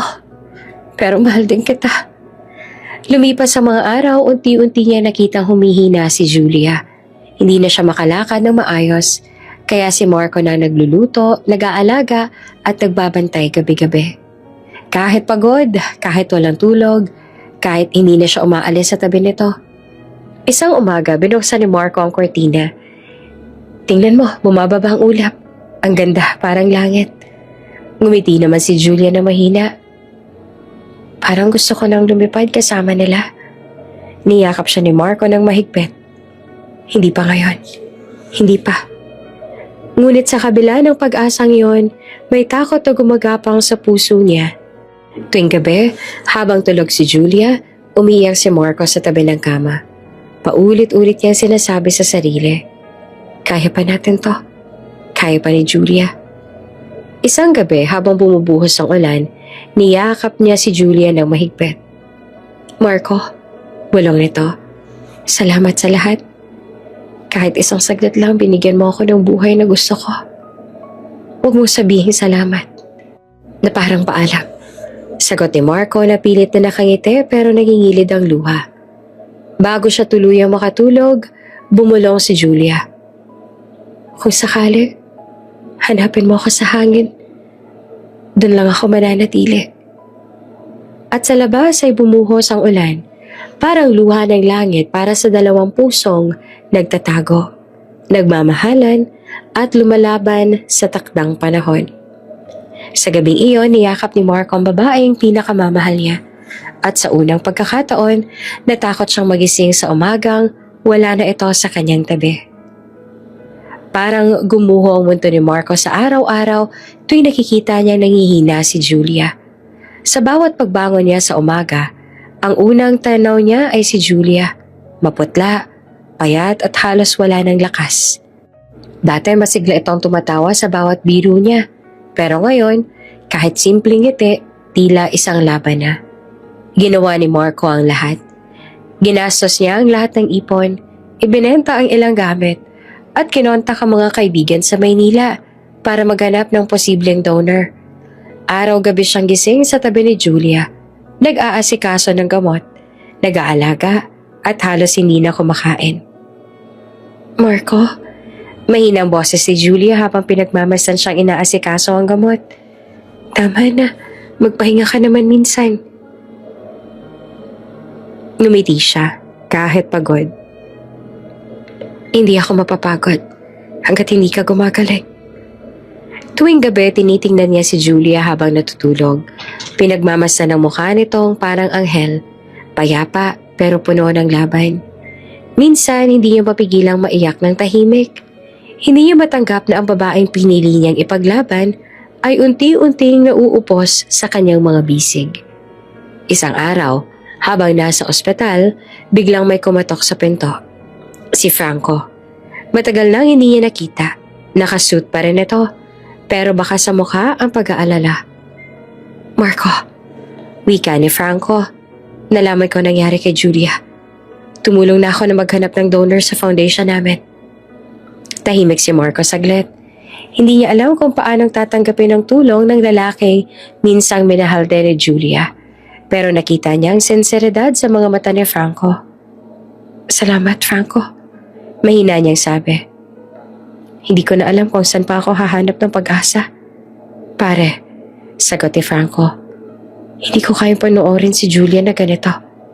Kahit ano pa man ang nangyari, malapit na si Julia sa akin. Siya ang babaeng hindi ko kayang pabayaan. Mula noon, sabay na silang kumilos. Si Franco ang naglalakad ng mga papeles sa Maynila, habang si Marco naman ay nagbabantay kay Julia sa ospital para silang magkapatid na nagkakaisa sa isang layunin, ang mailigtas si Julia. Isang gabi dumating si Franco na pagod, pero may ngiti. May posibilidad, Marco, sabi niya. May isang donor na tugma sa dugo ni Julia, pero nasa labas siya ng bansa. Kailangan lang ng oras at pera para maayos ang proseso. Hindi na nagdalawang isip si Marco. Gagawin ko lahat. Kahit ibenta ko pang sarili kong karera basta mailigtas siya. Habang nag-aayos sa mga papeles, hindi maiwasang mapansin ni Franco ang hirap sa mukha ni Marco. Namumugto ang mga mata, payat, halatang hindi na nakakatulog. Bro, sabi ni Franco habang nakaupo sa tapat niya. Alam kong mahal mo si Julia, pero dapat alagaan mo rin ang sarili mo. Napatingin si Marco ngunit nang mapait. Kapag siyang nawala, ano pang halaga ng sarili ko? Sa mga sumunod na araw, mas lumala ang kondisyon ni Julia.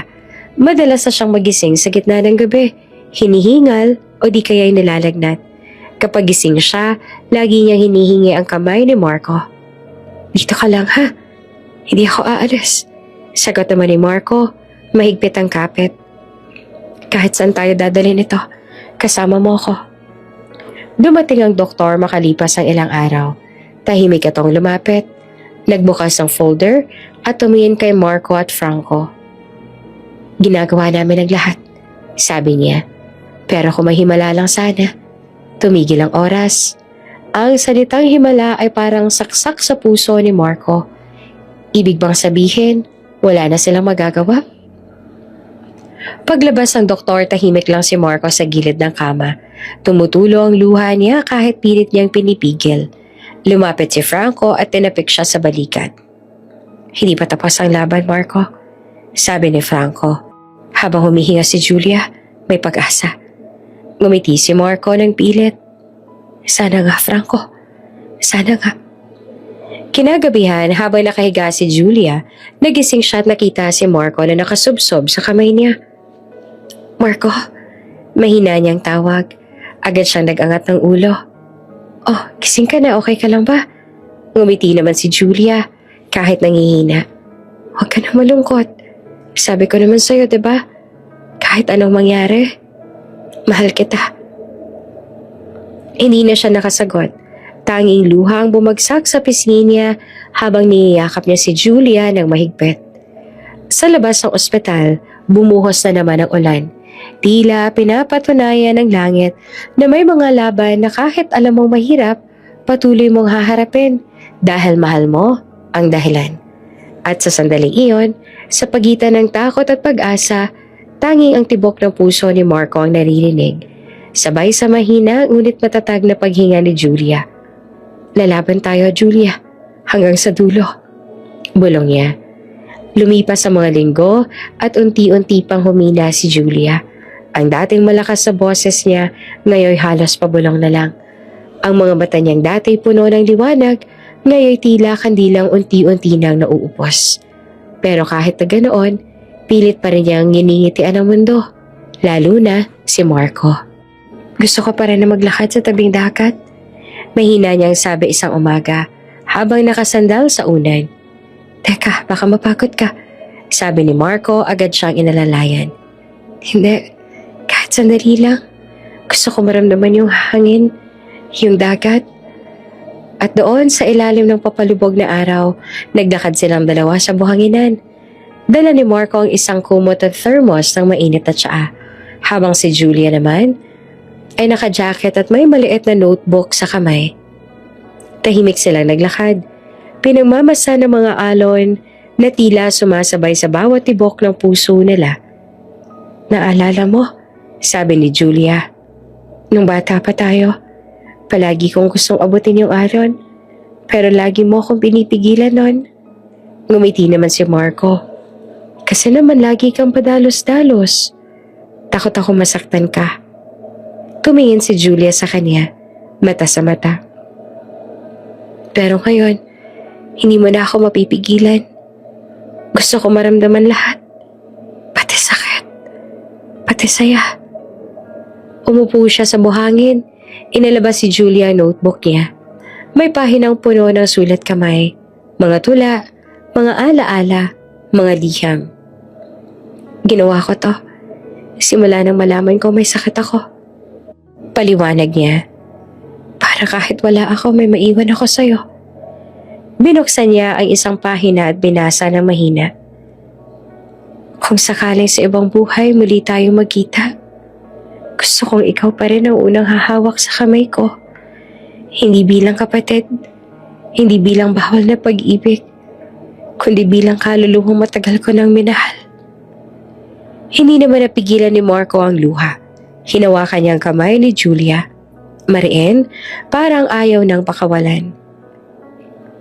Wala akong ibang gusto makasama sa kahit anong buhay, kundi ikaw. Sabi niya, kung may susunod mang ulan, ako yun. Pinabantayan kita. Ngumiti naman si Julia. Marco, hindi na ako takot. Kasi alam kong kahit saan ako mapunta, may isang taong hindi ako kakalimutan. Kinabukasan, nagplano sila ng simpleng date. Picnic sa may burol malapit sa ospital. Nagdala si Marco ng sandwich at pintura. Gusto raw ni Julia na magpinta ulit, kahit mahina na ang kanyang kamay. Habang pinipinta niya ang langit at dagat, nanginginig ang kanyang mga daliri. Tinulungan siya ni Marco.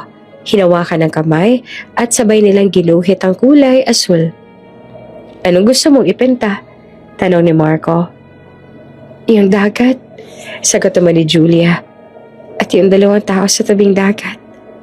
Nag-aantayan. Bakit naman nag-aantayan? Kasi hindi nila alam kung kailan sila muli magkikita. Pero umaasa pa rin. Tahimik silang pareho. Tanging ihip ng hangin at hampas ng alon ang naririnig. Pagkatapos ng ilang minuto, sumandal si Julia sa balikat ni Marco. Pagod na ako, Marco. Mahina niyang sabi. Pero masaya ako. Kahit saglit, naramdaman kong totoo yung pagmamahal. Hinalikan ni Marco ang noo niya. Hindi yan saglit, Julia. Habang buhay yun. Nang bumalik sila sa ospital, hawak pa rin ni Julia ang maliit na notebook. Kinagabihan, habang tulog si Marco sa tabi ng kama, bumangon siya ng dahan-dahan at isinulat ang huling pahina. Para kay Marco. Kung sakaling magising ka at wala na ako, huwag kang malungkot. Hindi ako nawala. Naging bahagi lang ako ng hangin, ng ulan, ng bawat alon na tatama sa'yo. Sa kabilang buhay, hanapin mo ako. Ako yung babaeng nakaupo sa batuhan. Ngumingiting parang unang araw ng tag-araw. Ang langit ay kulay kahel at ginto, tila nag-aalab sa dapit hapon. Sa silid ng ospital, pinapasok ng sinag ng araw ang bawat sulok. Nilalambingan ang maputlang mukha ni Julia. Nakaupo sa tabi niya si Marco. Hawak ang kanyang kamay habang nakatingin siya sa labas ng bintana. Sa langit na dati nilang pinapangarap abutin. Mahina ang halos boses ni Julia na halos pabulong. Ang ganda ng araw ngayon, sabi niya, may mahinhingiti. Oo, sagot naman ni Marco na pinipigilan ng luha. Parang kahapon lang, pinapanood natin yan sa tabing dagat. Tumango naman si Julia. Ngayon lang ulit ako nakaramdam ng ganitong katahimikan. Tahimik silang pareho. Ang tunog lang ng heart monitor at mainang ihip ng hangin mula sa bintana ang maririnig. Mula sa bulsa, inilabas si Marco ang maliit na pendant na ibinigay ni Julia noon. Isang kabibe na may laman na maliit nilang litrato noong bata pa sila. Naaalala mo pa ba to? Tanong ni Marco. Medyo garalgal ang boses. Ngumiti naman si Julia. Paano ko naman makakalimutan yan? Sabi ko pa nga sa'yo, diba? Kapag may dagat, may pangako. Hindi ko to tinanggal kahit kailan. Sabi niya sabay halik sa pendant. Kahit nung nawala ka. Kahit nang akala ko hindi na kita makikita ulit. Mahinang tawa lang na isagot ni Julia. Marco, salamat ha. Para saan? Sa lahat. Sa pagmamahal mo. Sa pag-aalaga mo. Hindi ko man masabi lagi. Pero ikaw ang dahilan kung bakit ako lumaban. Bumigat ang dibdib ni Marco. Ramdam niyang lumalalim na ang bawat hininga ni Julia. Hinaplos niya ang buhok nito. Marahang idinampi ang noo sa noo. Julia, huwag mong sasabihin yan. Gagaling ka pa. Marami pa tayong gagawin. Di ba sabi mo, gusto mo pong makita yung sunset sa Baguio? Umiti si Julia, nakapikit na. Nakikita ko na. Ngayon. Julia, huwag kang magsalita ng ganyan, please. Nanginginig na ang tinig ni Marco. Marco, mahina niyang wika. Kung may muling buhay, gusto kong ikaw pa rin ang una kong makita. Tumulo ang luha ni Marco. Hinawakan niyang mas mahigpit ang kamay ni Julia. Parang ayaw niya nang pakawalan. Sa bawat patak ng ulan, sabi niya, ako yun. Binabantayan kita. Tahimik si Julia na nakangiti. Ang swerte ko. Kasi ikaw ang minahal ko. Isang malalim na hinga pa. At dahan-dahan na siyang pumikit. Julia. Tahimik. Julia. Muli niyang tawag.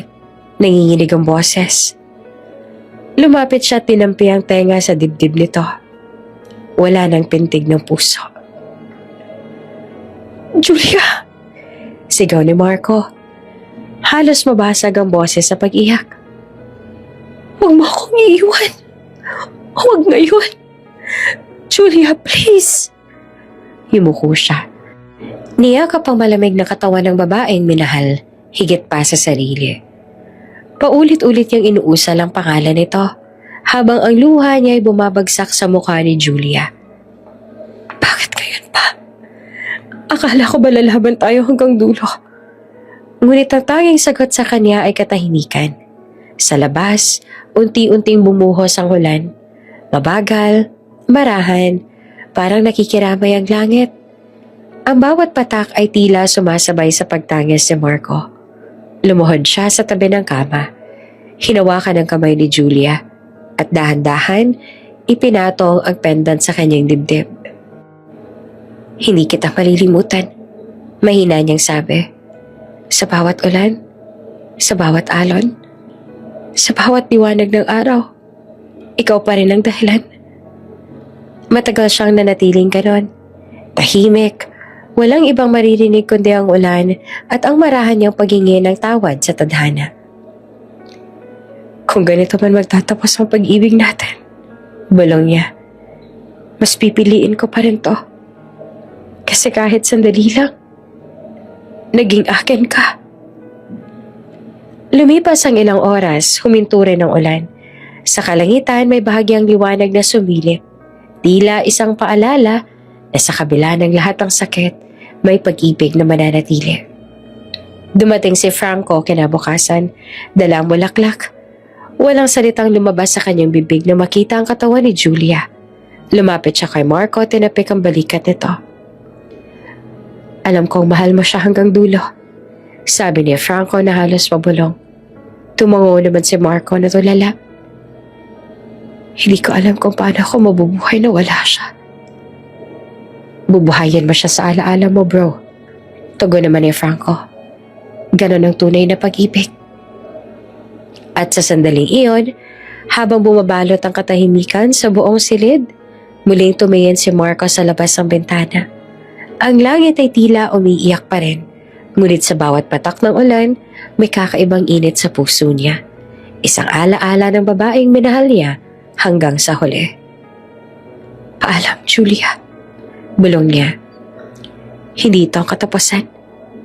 Magkikita pa tayo sa kabilang buhay. Sa labas ng ospital huminto ang ulan at sa huling sandali ng dapit hapon, sumikat muli ang araw. Parang si Julia, nagbibigay ng liwanag kahit wala na. Tahimik ang dalampasigan ng araw na iyon. Ang langit ay kulay abo at ang hangin ay may dalang malamig na lungkot. Sa tabi ng dagat kung saan madalas maglakad noon si Julia, ngayon ay naroon ang kanyang huling hantungan. Isang puting kabaong, napapalibutan ng mga bulaklak na puti at asul, mga paboritong kulay niya. Naroon sina Aling Rosa, nakayakap sa rosaryo habang tahimik na umiiyak. Si Doña Teresa naman hindi makatingin kay Marco.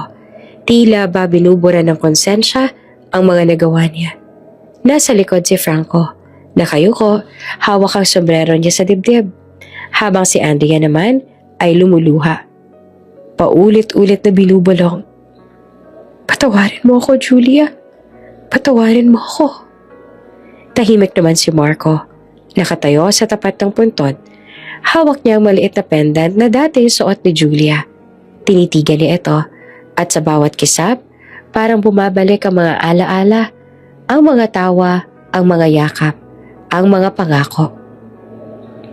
Kung may langit man, bulong niya, sabay tingin sa kalangitan na tila nagbabanta ng ulan. Saan? Doon tayo magtagpong muli. Walang sumagot. Tanging hampas lang ng alon sa dalampasigan. Lumapit si Aling Rosa at mahinang hinawakan ang balikat ni Marco. Anak, hayaan mo na siya.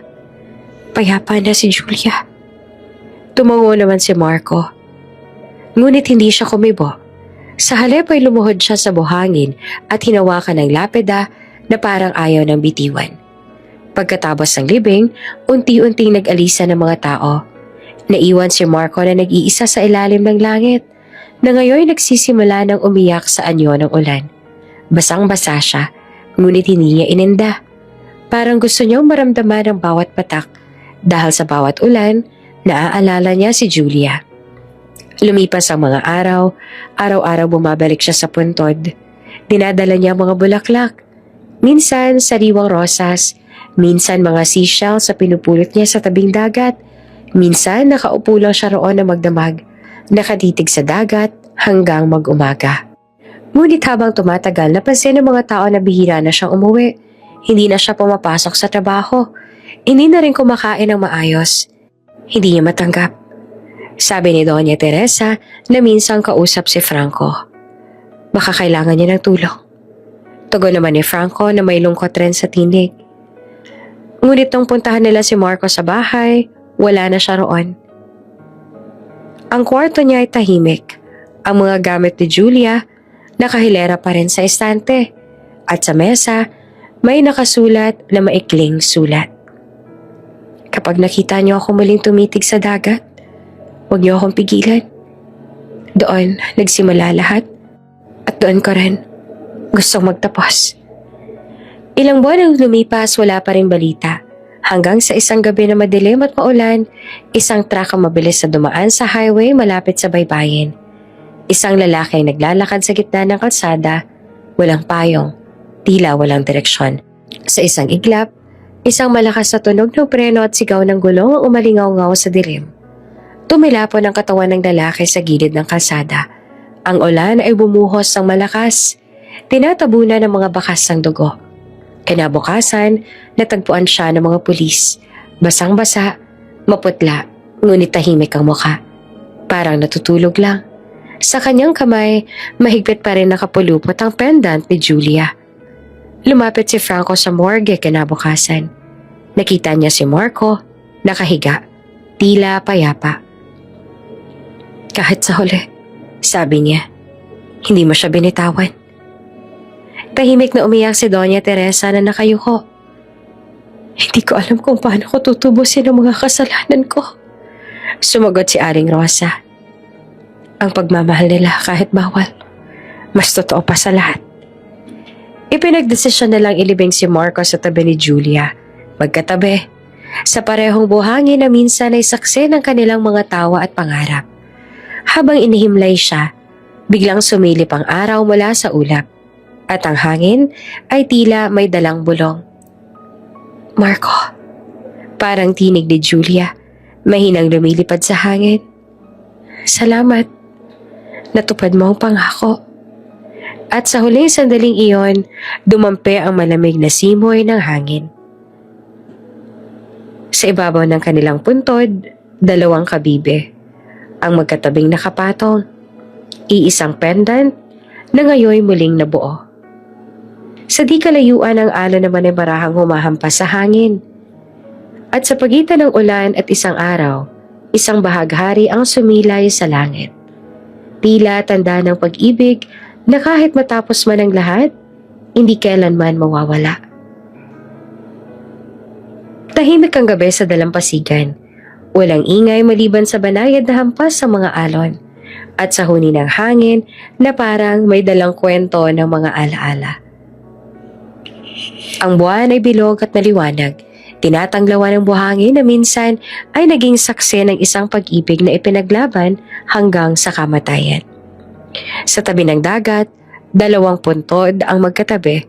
May mga bagong bulaklak. Sa ibabaw, mga puting rosa sa dala ni Franco. Tahimik siyang nakatayo, nakatingin sa langit. Habang ang hangin naman ay marahang umiihip sa kanyang mukha. Natupad na siguro ang pangako ninyo. Mahinang sabi niya. Wala na kayong sakit. Wala nang bawal. Siguro doon, pwede na kayo maging masaya. Mula sa malayo, unti-unting lumalabo ang paligid. Parang pinupunasan ng hangin ang linaw ng realidad. At sa kalagitnaan ng dilim at liwanag, isang kakaibang liwanag ang sumilay sa dagat. Malamlam, ngunit mainit na parang yakap ng umaga. Sa gitna ng liwanag, lumitaw ang dalawang anino. Si Julia, nakasuot ng puting bestida na marahang sumasayaw sa hangin. Ang kanyang buhok ay umahampas sa balikat at sa kanyang labi, naroon ang pamilyar na ngiti. Payapa, walang bahid ng sakit o pangamba. Sa tabi niya ay si Marco, nakasuot ng puting kamiseta at may hawak na pulang rosas. Ang paborito niyang ibinibigay kay Julia noon. Magkahawak ang kanilang mga kamay. Naglakad sila sa buhanginan, marahan, habang ang mga alon ay dumadaloy sa kanilang mga paa na para bang binabasbasan sila ng dagat. Walang salita, Walang tanong, tanging mga ngiti lang na matagal nang inaantay. Marco, mahinang wika ni Julia habang nakatingin sa kanya. Julia, sagot naman ni Marco sabay pisil sa kamay nito. Sa wakas, wala nang hadlang, wala nang takot. Ngumiti naman si Julia at ang mga mata niya ay kumikislap sa liwanag ng buwan. Sabi ko naman sa'yo, diba? Kahit sa kabilang buhay, ikaw pa rin ang una kong hahanapin. Humakbang si Marco palapit at inilagay ang rosa sa kanyang buhok. At ako, sa bawat patak ng ulan, ako yon. Binabantayan ka. Ngumiti si Julia sabay lingon sa alon. Ngayon, hindi lang tayo ulan at hangin lang. Nandito tayo, magkasama. Unti-unti silang lumapit sa dagat. Ang tubig ay malamig ngunit tila kumikilala sa kanila. Habang naglalakad, kumikislap ang bawat hakbang nila. Para bang ang buhangin ay nagiging mga bituin sa ilalim ng kanilang mga paa. Sa di kalayuan, dumaan ang isang alon. Marahang tinangay ang dalawang anino. Ngunit sa halip na mawala, lalo silang nagdiwanag. Ang kanilang mga anyo ay tila naging liwanag na humalo sa langit. Sumanib sa mga bituin sa itaas. Sa dalampasigan na tahimik si Franco, narinig niya ang mahinang tunog ng tawa ni Julia. O baka guni-guni lang ng hangin. Pero sa sandaling iyon, tila nakaramdam siya ng init sa puso niya. Parang sinasabi ng hangin, masaya na kami. Tumango siya, pinikit ang mga mata at ngumiti. Paalam Marco, paalam Julia. Hanggang sa muli. At sa sandaling iyon, isang mahinang ihip ng hangin ang dumaan, kasabay ng pagbagsak ng isang bulaklak mula sa puntod. Sa langit, sumilay ang isang liwanag na hugis pusong bumabalot sa buwan. At sa gitna nito, makikita sina Julia at Marco, magkahawak kamay, nakangiti, naglalakad sa dalawang walang katapusang dalampasigan. Sa lugar kung saan walang luha, walang bawal, walang wakas. At sa tabi ng alon maririnig ang mahinang bulong ni Julia. Totoo pala, Marco. Habang yakap siya nito, ang pag-ibig hindi natatapos sa kamatayan. Dahil ang puso, kapag minahal mo ng totoo, nagiging walang hanggan. Sagot naman ni Marco. Ang dagat ay muling kumalma at sa ibabaw ng tubig, dalawang liwanag ang dahan-dahang umaahon, papunta sa himpapawid. Papunta sa lugar kung saan sila unang nagkita sa pangarap. At sa gabing iyon, sa ilalim ng bituin, isang bagong alamat ang isinulat ng hangin. Ang kwento ni na Julia at Marco. Isang pag-ibig na ipinaglaban, sinubok, at sa huli, tinanggap ng langit. Lumipas ang mga taon ng tahimik ng umaga sa baybayin ng San Bartolome. Ang dagat ay kumikislap sa ilalim ng araw at ang mga alon ay banayad na dumadampi sa buhangin. Tila hinahaplos ang bawat alaala ng mga nagdaan. Ang hangin ay may dalang amoy ng alat at mga bulaklak na tumutubo sa gilid ng dalampasigan. Sa tapat ng maliit na kubo may mga batang naglalaro. Tumatawa sila habang hinahabol ang mga alon. Tinatangkang hulihin ang bula ng dagat bago ito tuluyang maglaho. Isa sa mga batang iyon ay si Mika. Biglang natigilan. Nakatingin siya sa malayo, sa dulo ng tubig kung saan ang araw ay dahan-dahan tumataas. Ma! Tawag niya sa kanyang ina na si Aling Rosa, na ngayon ay mas matanda na, ngunit nananatiling maamo at mapagmahalang mukha. Ma, parang may nakita ko yung dalawang taong naglalakad sa alon. Napangiti si Aling Rosa. Tinapos niya muna ang pagtatahi ng lambat, tsaka lumapit sa anak at marahang hinaplos ang buhok nito. Baka sila yon, anak. Mahinahong sabi niya. Sina Julia at Marco. Tumingin naman si Mika sa ina at nagtataka na kangiti. Sino po sila, ma? Huminga ng malalim si Aling Rosa, sabay tingin sa malayo. Sa direksyon ng dagat kung saan dati ay nakatayo ang batang si Julia araw-araw na naghihintay. Dalawang tao nagmamahalan ng totoo. Sagot niya. Kahit bawal, kahit masakit. Nilabanan nila ang lahat, pati ang tadhana. Tahimik ang bata. Nakikinig. Nandito po ba sila dati? Oo, sagot pa ni Aling Rosa sabay ngiti. Dito sila unang nagtagpo. Dito rin sila huling nagpaalam. Pero ang pag-ibig nila, hindi natapos dito. Muling lumingon si Mika sa dagat, sa gitna ng alon, parang may liwanag na kumikislap. Dalawang figura ang pagkahawak kamay, naglalakad sa tubig, at sa bawat hakbang kumikintab ang paligid na parang mga bituin sa ibabaw ng dagat. Ang ganda po, sabi ni Mika. Ngumiti si Aling Rosa sabay haplos sa dibdib. Ganyan talaga ang pag-ibig, anak. Kahit mawala ng mga katawan, nananatili pa rin sa hangin, sa alon, sa mga tao na tutong magmahal ng totoo. Lumipas ang ilang minuto at dumating si Franco, dalang ilang bulaklak. May edad na rin siya, ngunit maaliwalas pa rin ang mukha. May ngiting puno ng alaala. Nay, ito po, sabi niya habang inilalagay ang mga rosas sa maliit na altar na itinayo sa tabi ng dagat, kung saan nakaungkit sa bato ang mga pangalan ni Julia at Marco. Tumingala naman si Franco. Dito ko pa rin sila nararamdaman, ay Rosa. Parang bawat hampas ng alon ay boses nila. Oo, sagot naman na matanda. Dahil hindi sila kailanman nawala. Ang pag-ibig nila, naging bahagi na ng lugar na to. Sa bawat umaga, sa bawat patak ng ulan, sila yun. Tumango si Franco sabay ngiti. Minsan nga naririnig ko pa ang tawa nila sa hangin. Parang naglalaro lang ulit sa tabing dagat. Napangiti si Aling Rosa, ngunit may bahid ng lungkot. Ang pag-ibig nila, Franco, nag-iwan ng aral. Na minsan may mga pusong hindi man magkasama sa mundo, ay pinagtagpo naman sa langit.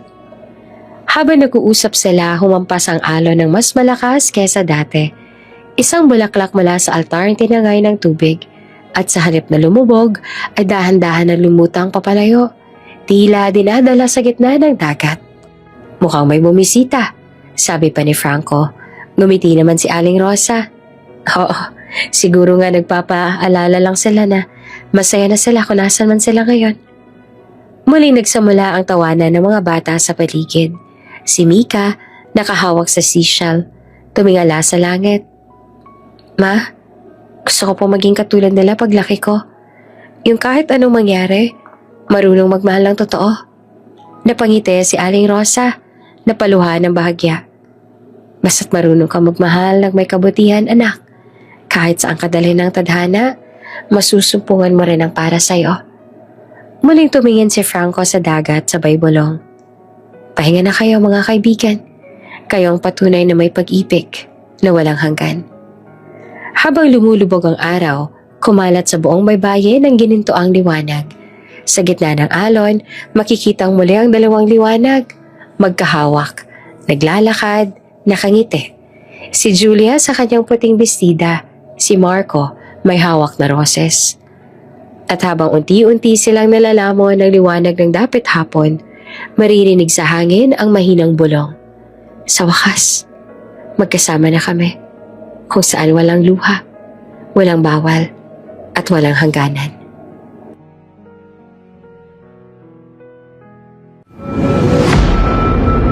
Kung bago ka pa lang sa channel na ito, Ate Jane TV, huwag kalimutang pindutin ang notification bell and subscribe button.